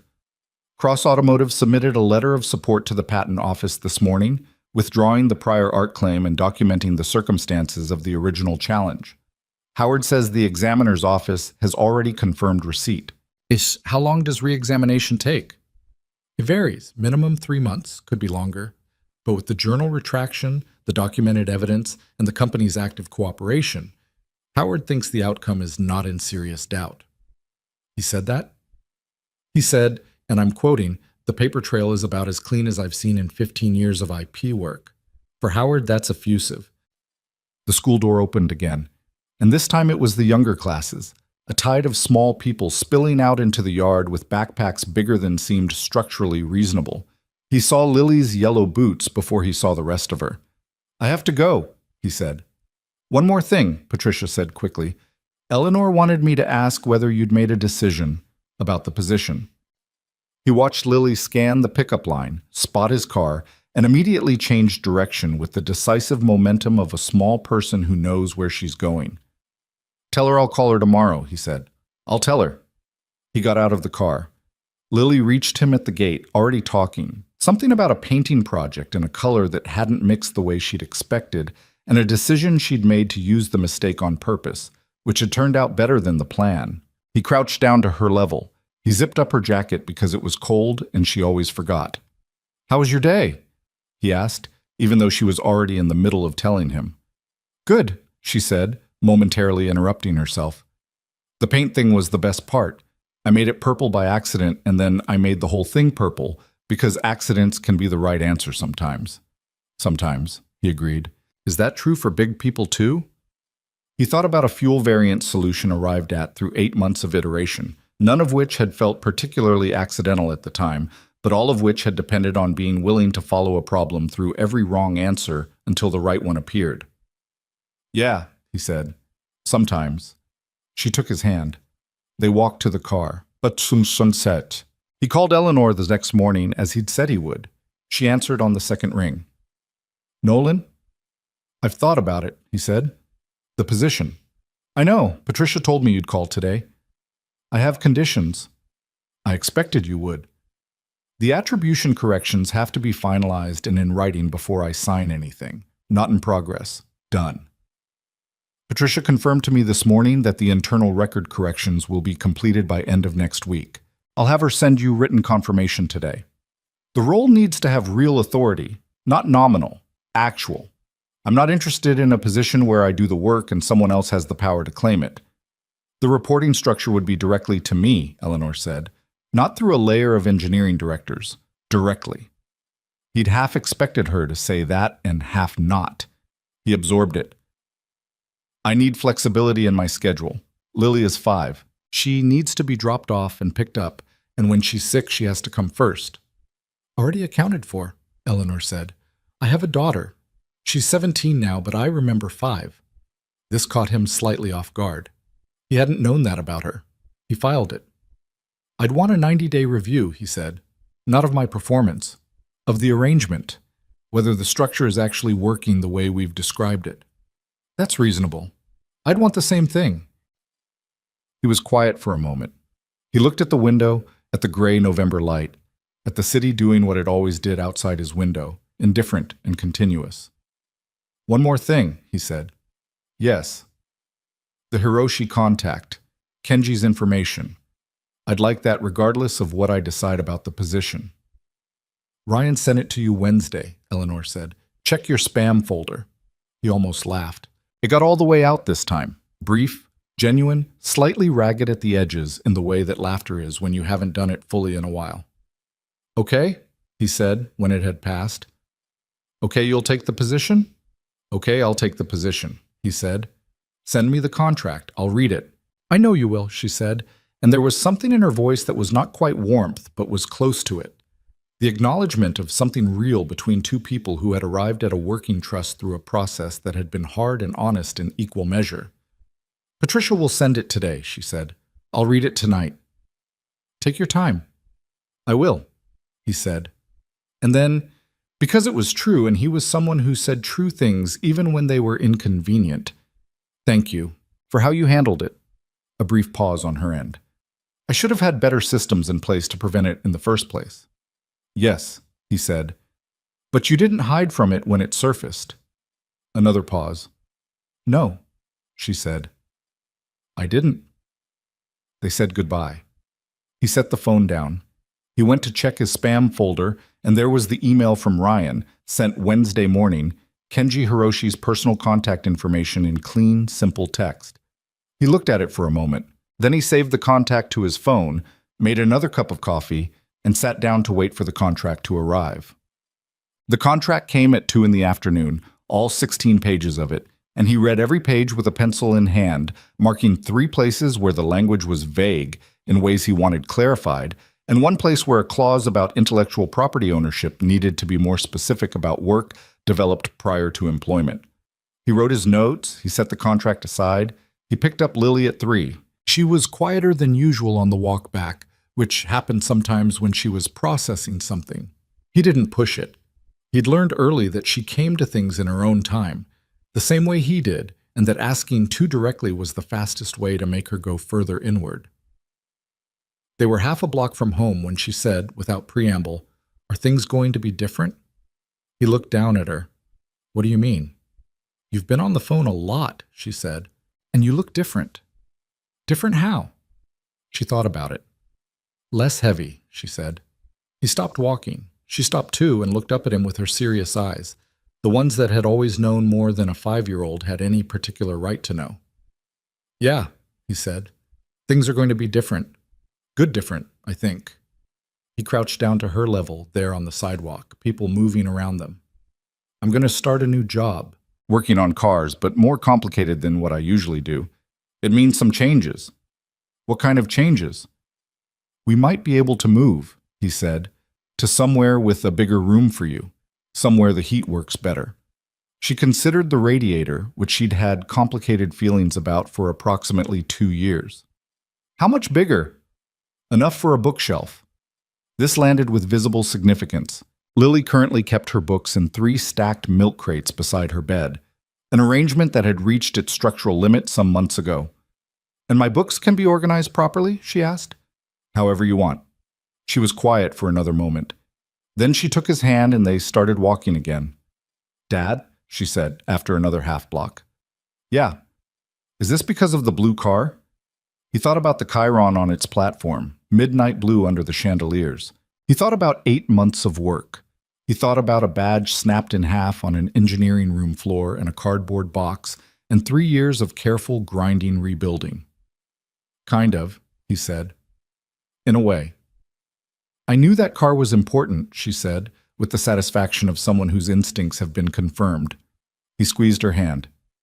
You did, he said. You were right. She walked beside him the rest of the way home, holding her blue toy car against her chest with her free hand, and he walked beside her, and for the first time in a long time, the weight of the future felt less like something to brace against, and more like something that might actually hold them both. The contract came back to Patricia with Nolan's 3 clarifications and his note about the intellectual property clause, and Patricia read his annotations with the expression of someone who had been doing this work for a long time and occasionally encountered people who actually understood what they were signing. She called Eleanor and read the notes aloud. He's right about the IP language, Eleanor said immediately. I know he's right. I'm telling you so you know he read it. I assumed he would. Most people don't, Patricia said, even smart ones. They see the offer and they stop reading carefully. She paused. He also caught something in the reporting clause that I'm slightly embarrassed I left ambiguous. Fix it, Eleanor said. Already done. The revised contract went back to Nolan on a Monday. He read it again, same process, pencil in hand, every page. He found the corrections he'd requested. He found the IP clause tightened in the specific way he'd asked for. He found also that the reporting structure had been made explicit in language that left no interpretive room. His work was his work, attributed to him, protected as such, with a clause that required written authorization from both parties before any modification to project credit. He signed it on Tuesday morning at the kitchen table while Lily ate breakfast and talked about a book she'd started on her own. Not the garden book, a new one, about a boy who builds a boat in his backyard and sails it down a river that nobody else believes is there. Is the river real or is it pretend? Nolan asked. Both, Lily said. That's the whole point. He signed the last page. He put the pen down. He looked at the signature for a moment, his name in his own handwriting at the bottom of a document that said, in 16 pages of careful legal language, that what he made belonged to him. He put it in an envelope and sealed it. He took Lily to school.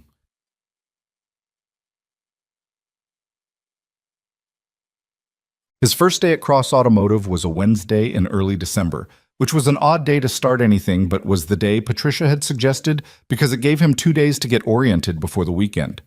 He wore the same clothes he always wore, clean, presentable, functional, the clothes of someone who intends to work rather than perform working. He took the subway. He arrived 6 minutes early. Eleanor met him on the 38th floor herself, which surprised him and then didn't because he was learning that Eleanor did the things she considered important personally rather than delegating them. She showed him his office, not a large one, not a corner one, but a real office with a door and a window and a desk that hadn't been assembled from a flat-pack box, which, in his experience of corporate environments, was not a given.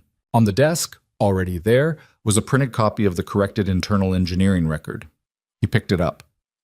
The document was 3 pages. It was the technical memo he'd written 3 years ago.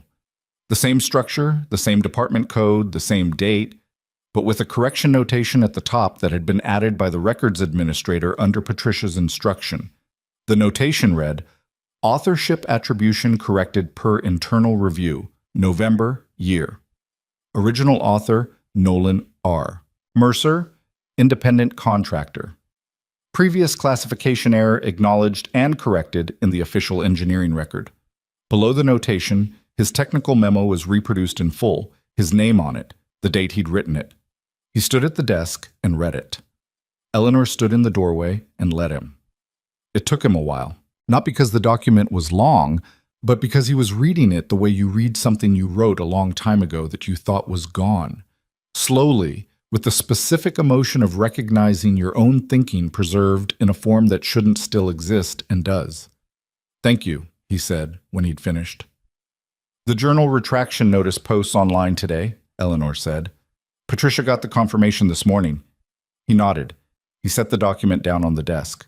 He looked at the window, at the city outside, December gray and continuous. "How does it feel?" Eleanor asked. She asked it directly, without the softening hedge that people usually put around that question. He thought about it honestly, the way he always tried to think about things. "Incomplete," he said. "Not wrong, just not finished." He looked at her. "The patent re-examination is still in process. The full record won't be what it should be until that's done, so it feels like a sentence with most of the words right, but still missing the last one." "That's fair," she said. "It is incomplete. I don't want to tell you it isn't." "I know." He paused.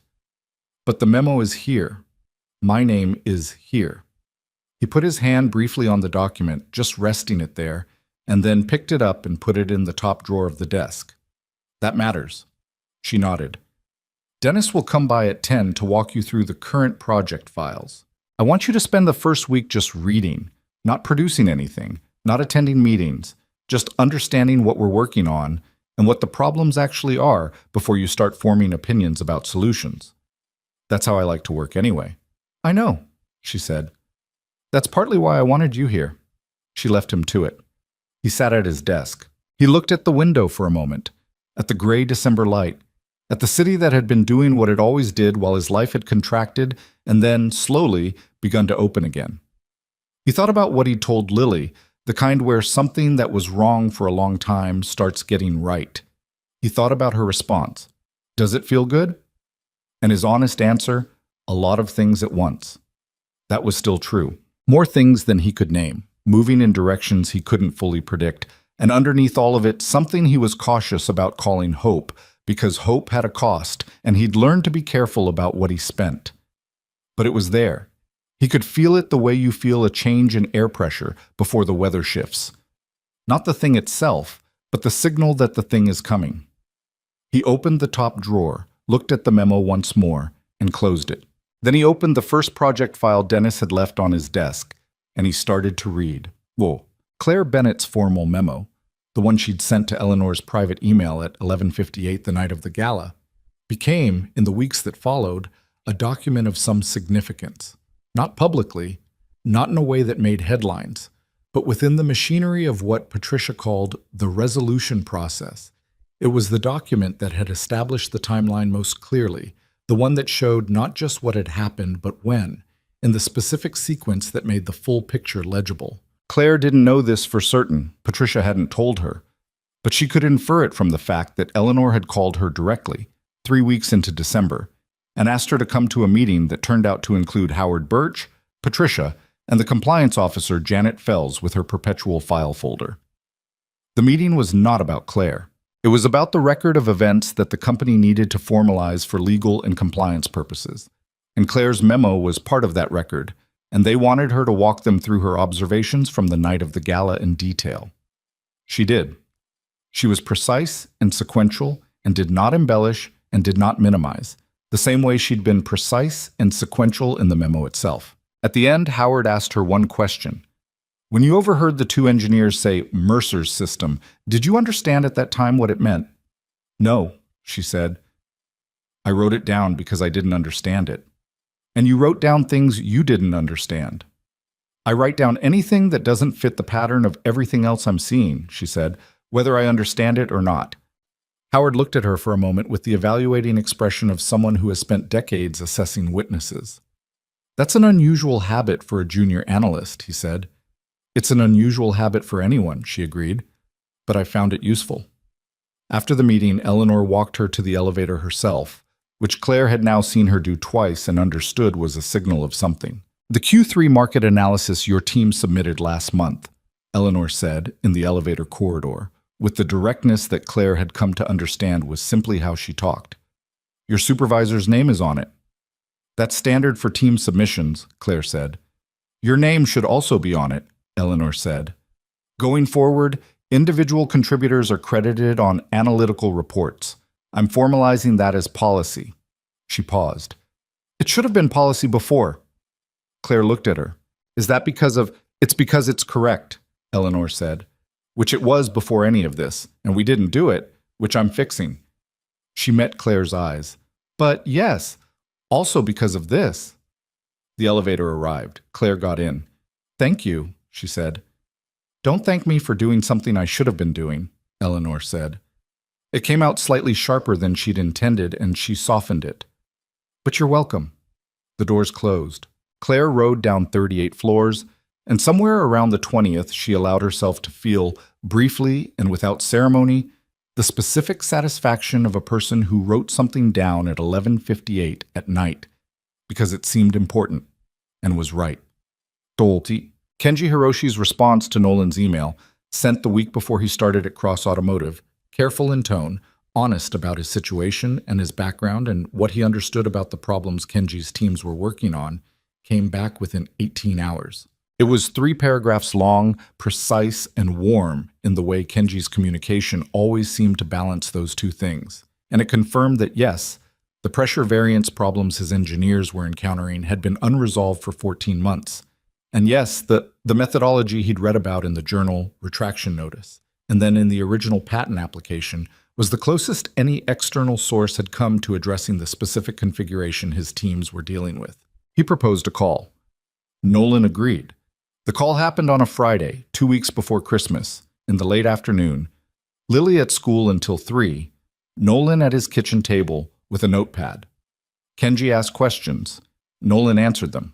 Kenji asked more questions, not surface questions, not the executive-level summary questions that people in his position often asked as proxies for technical depth, but actual questions that went into the methodology at the level of someone who understood engineering well enough to know where the hard parts were.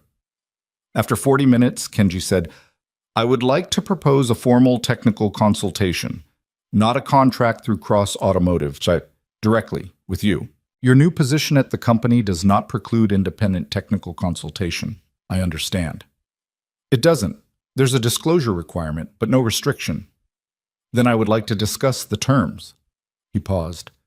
"My teams have spent 14 months and considerable resources working on a problem you solved 3 years ago. That is, in my experience, the most expensive kind of problem. Not because of the cost of the work, but because of what was lost while the problem remained unsolved." Another pause, shorter. "I want to make sure the person who actually solved it is involved in our implementation." Nolan wrote something on his notepad. He looked at it. Then he said, "I'll need to review whatever your teams have built so far. I don't want to assume my solution maps directly onto your configuration. It might need adjustment." "Of course. And I want to be clear about something before we go further," Nolan said. "My experience with this work being used without proper acknowledgement—" "I am aware of your experience," Kenji said, and there was something in his voice that was not quite apology but was close to it and more genuine for not being performed. "I want you to know that when I learned the full story of what happened to this work, from Ms. Cross the night of the gala, I was deeply troubled. Not only on your behalf, but because my organization had received presentations over 2 years that drew on this methodology under a different name, and we had no knowledge that the name was wrong." He paused. "When something comes to us under false attribution, it compromises our judgment. We cannot evaluate the source correctly because we do not know the actual source. That troubles me professionally. It also troubles me personally." Nolan sat with that. He hadn't thought about it from that angle. The Hiroshi Group receiving stolen work without knowing it, making decisions based on information whose origins were falsified. The harm going in that direction too, invisible in its own way. "I appreciate you saying that," Nolan said. "It is simply true," Kenji said. They talked for another 20 minutes, working out the shape of a consultation structure. When the call ended, Nolan sat at his kitchen table looking at his notepad. He'd filled most of a page. Questions, notes, the beginning of an approach to the configuration problem Kenji had described. He looked at the notes with the feeling he recognized from the best periods of his work. The feeling of a problem that was genuinely interesting, that would ask something real of him, that would not be solved by routine. He underlined one phrase he'd written down. Need to see what they've built first. He put the cap on his pen. He went to pick up Lily. Dent. Victor Hale's signed acknowledgement was filed in Cross Automotive's legal records on the 15th of December, notarized and witnessed, placed under permanent legal hold alongside the authenticated technical memo and the access log from the night of the gala. 3 weeks later, the Precision Engineering Journal published its retraction notice. A single column in the front matter of the January issue, dry and precise in the way retractions always are, naming the paper, citing attribution concerns, and noting that the methodology described therein had been developed by Nolan R. Mercer in prior independent research. The retraction was 12 sentences long. Nolan read it on a Tuesday morning, on his phone, standing outside the Cross Automotive building before his workday started, breath visible in the December cold. 12 sentences. After 3 years of carrying something that nobody else officially acknowledged existed, 12 sentences in a journal's front matter was what the correction looked like in print. He thought about whether that felt like enough. He stood outside in the cold and thought about it honestly, the way he'd learned to be honest with himself about hard things rather than performing feelings he was supposed to have. The retraction was small, it was dry.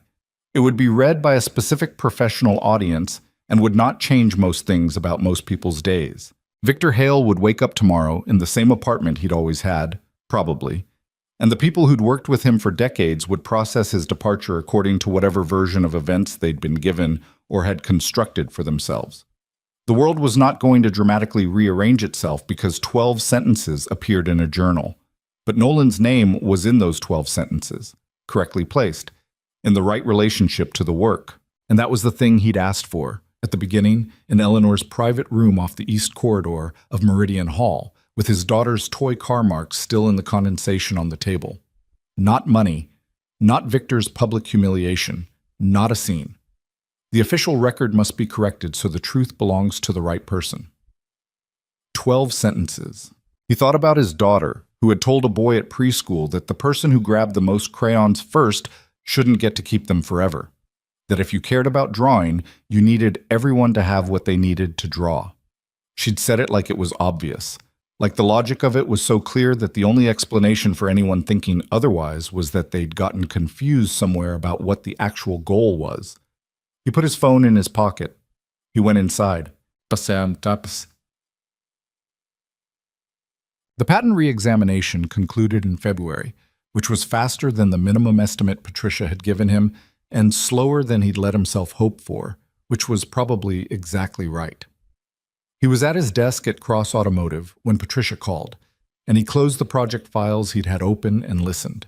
The re-examination had found, in the examiner's formal language, that the prior art challenge originally filed against the application had relied on documentation that had been misrepresented in terms of its authorship and institutional origin. The challenge was therefore invalid. The original application was reinstated and the claims re-examined on their merits. The patent was granted. Nolan R. Mercer. Fuel Pressure Variance Management System for High-Performance Injection Applications. Granted February. Patricia read him the patent number. He wrote it on a piece of paper in the margin of the project file he'd had open, because it was what was in front of him. Then he looked at what he'd written. The number, his name, the date, in the margin of a document about current work, layered on top of each other, past and present, in the same handwriting. "Are you there?" Patricia asked.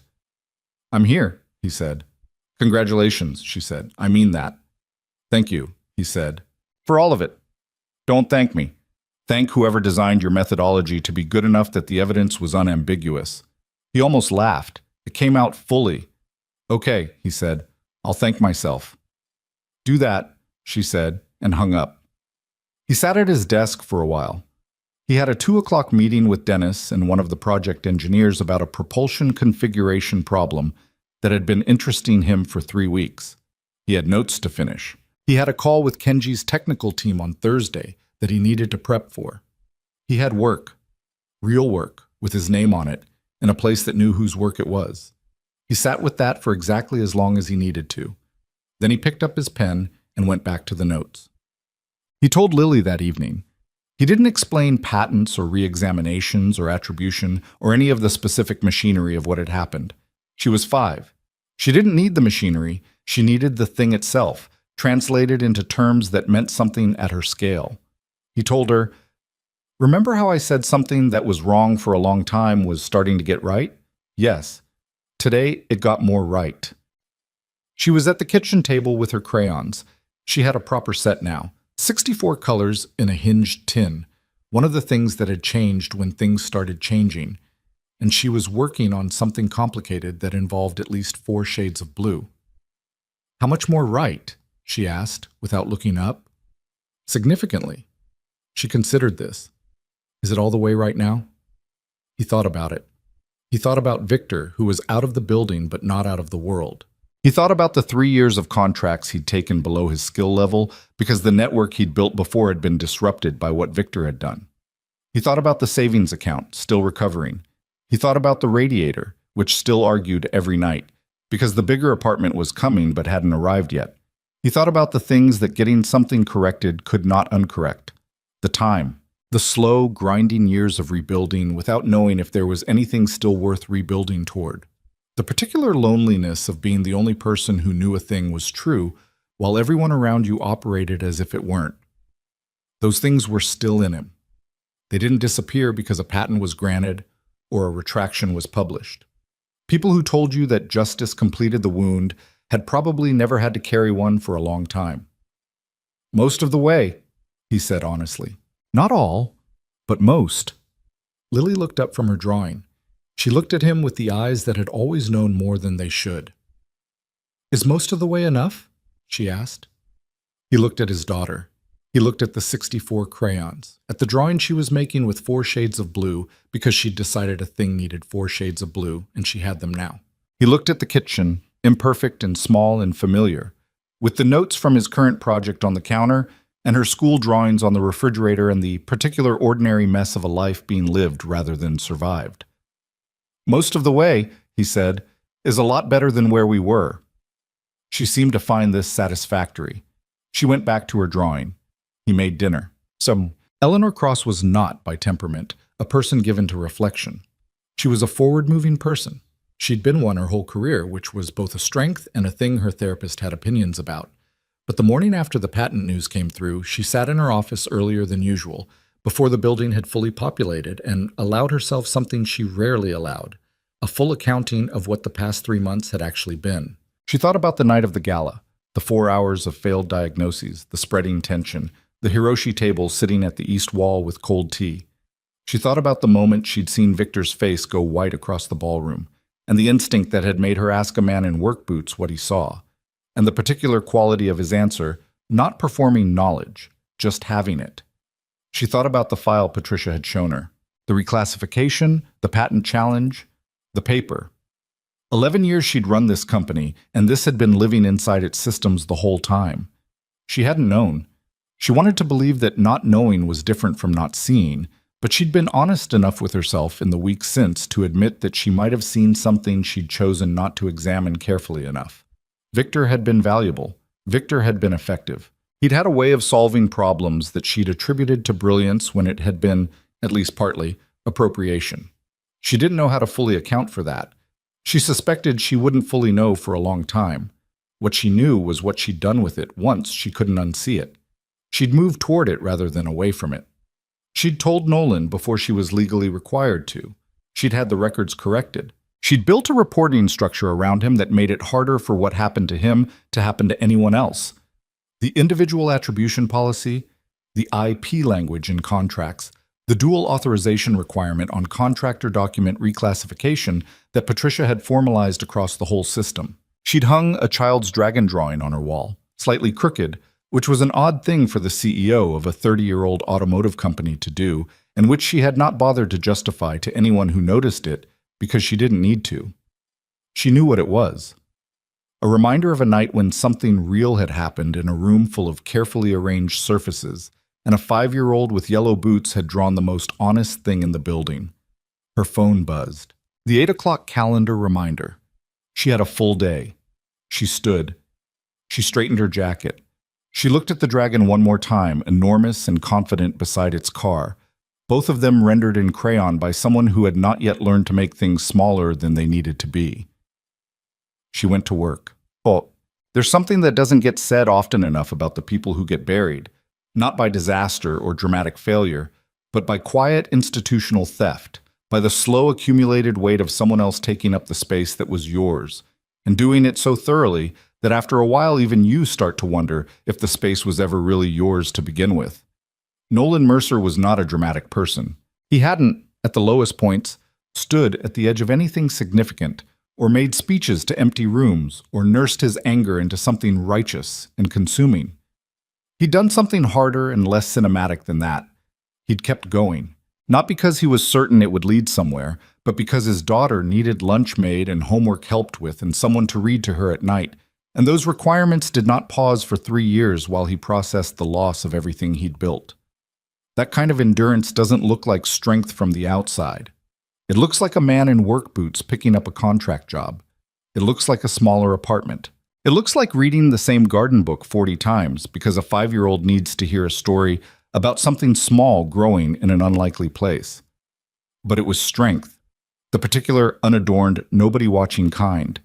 The world has a complicated relationship with that kind. It prefers the visible version, the comeback speech, the confrontation, the moment of dramatic reversal. Those things are real, and sometimes they happen, and the night of the gala had some of that quality, the engine roaring to life in a ballroom full of people who hadn't known whose hands had made the thing run. But the actual work of getting from that night to February, to the patent number written in the margin of a project file, to the corrected memo in the desk drawer, that was slower and more ordinary, and in many ways harder than the 5 minutes with the wrench. It required Nolan to trust people he had reason not to trust. It required him to stay in a process that had no guaranteed outcome and no certain timeline. It required him to want the record corrected more than he wanted Victor punished, which sounds straightforward as a principle and is in practice extremely difficult when you're the person who lost 3 years to what that other person did. He managed it, imperfectly.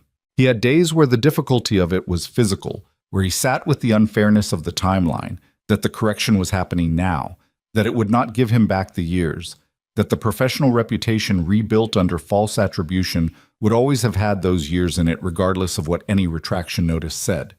He sat with that and didn't resolve it into something clean because it wasn't clean. It was just what it was. True and unfair, and getting more right as it went. The night before Lily's first day of kindergarten, September, 9 months after the gala, Nolan sat at the edge of her bed while she slept in the new apartment, in the new room with the bookshelf, which she'd organized herself into a system that made complete sense to her and partial sense to everyone else. Her blue toy car was on the second shelf, next to a library book about trains and a rock she'd found interesting at the park. He sat there longer than he needed to. She was sleeping. She didn't need him there. She was 5 and healthy and tired from the excitement of the new room in kindergarten tomorrow and the particular excess of a day that had been too full of big things. He sat there because this was one of the things he did when it was quiet and the day was over, and he didn't have to be anything in particular. He sat in the presence of the fact of her, and let it be enough that she was there, and he was there, and the radiator in this apartment didn't make any sound at all. The new job had been hard in the specific way that real work is hard. Problems that didn't resolve quickly, colleagues with their own established habits and hierarchies that had to be navigated. The occasional friction of being the person Eleanor had hired directly over people who'd been there longer and had their own ideas about how authority should flow. Nothing dramatic, nothing that couldn't be worked through, but real, ongoing, and not finished. The Hiroshi consultation had led to a formal project engagement, which Nolan was 3 months into and which had the quality of the best work he'd done, the kind that surprised him with what it asked, that made him think in directions he hadn't thought before, that would eventually produce something he'd be glad existed in the world.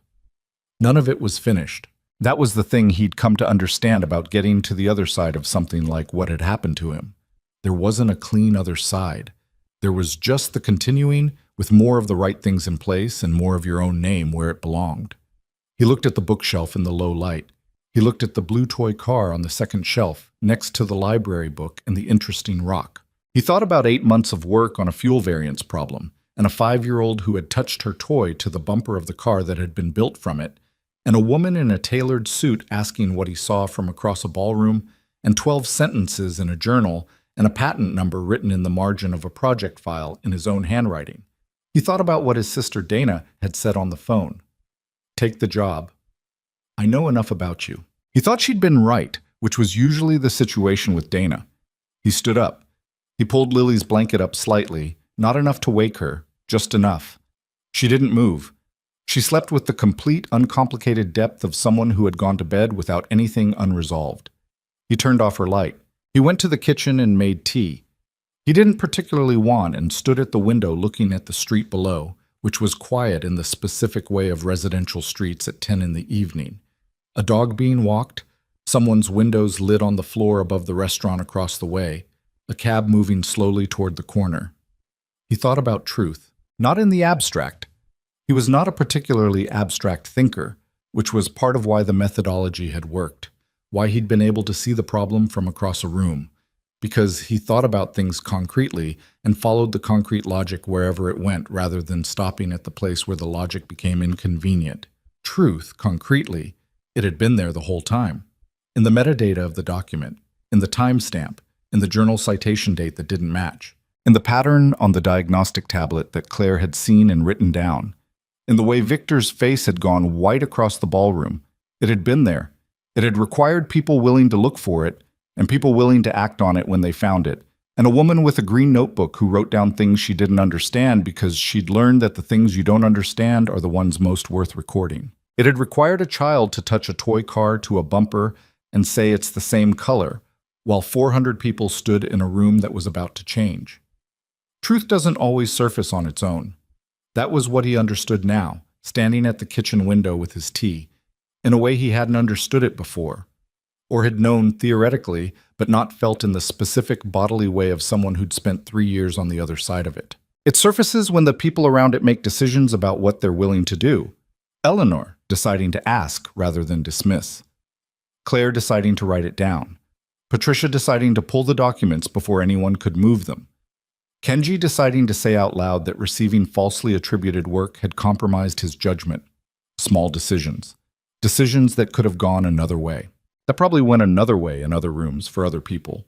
And those people were still out there carrying the version of this story that didn't end with a corrected record and a patent number and a job with their name on their work.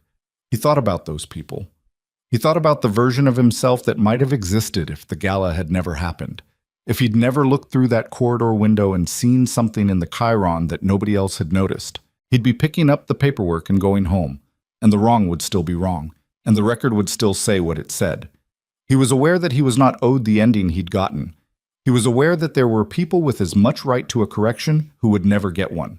That awareness didn't diminish what had happened. It just sat alongside it, honest and unresolved, the way real things tend to sit. He finished his tea. He washed the cup. He went to bed. In the morning, he made Lily's lunch, the sandwich with the crust cut off, which he'd told her at least 50 times was the same sandwich with or without crusts, but which she insisted was demonstrably different, and he'd long since stopped arguing. And he packed her backpack and made sure she had the folder her teacher had sent home about kindergarten orientation, and he tied her shoes because she was working on doing it herself, but hadn't fully got it yet. She stood at the door with her backpack, which had a patch of a blue car on it that she'd chosen herself at the store with the specificity of someone who knows what she wants. She looked ready in the way that 5-year-olds look ready for things. Slightly too solemn, working hard at the appropriate gravity of the moment. "Nervous?" he asked. "A little," she said, which was more honesty than most people managed about their own nerves. "Me too," he said. She looked at him. "You're nervous about my school?" "A little." She considered this. Then she reached up and took his hand, which was, he thought, the most Lily thing she'd ever done, reassuring him in the middle of her own big moment, because she'd noticed he needed it. "It'll be okay," she said. "I'm going to make them let everyone have enough crayons." He looked at his daughter. He thought about the crayon argument and the dragon drawing and the yellow boots and the toy car on the second shelf of the bookshelf. She'd organized herself. He thought about how much of who she was had been formed in the 3 years when he'd been rebuilding alone, and how much of what she'd become. The logic, the fairness, the refusal to accept the premise that whoever grabbed first got to keep, had come from watching him navigate that rebuilding without bitterness and without performance. He thought, she learned something from those years too. Not the same thing he learned, something different, something maybe better. Okay, he said. Let's go. They went out the door together into a December morning that was cold and clear in the way that December mornings occasionally are. The sky an actual blue, the light sharp and honest on the edges of buildings. The city doing what it always did. Enormous and indifferent and somehow at this particular moment exactly the right size. She held his hand. He held hers. The blue toy car was in her jacket pocket, as it always was. She would probably have it for years yet. Eventually, it would get lost, or retired to a shelf, or passed to someone else, and she wouldn't remember when exactly that happened, the way you don't remember most of the ordinary transitions of childhood. But for now it was in her pocket, and they walked down the street together, and the morning was what it was, and the record was what it should be, and the future was the particular shape of an open hand rather than a closed one. Some people can be buried for years, buried under wrong attributions and reclassified documents and the institutional weight of someone else's insistence that what happened happened differently than it did.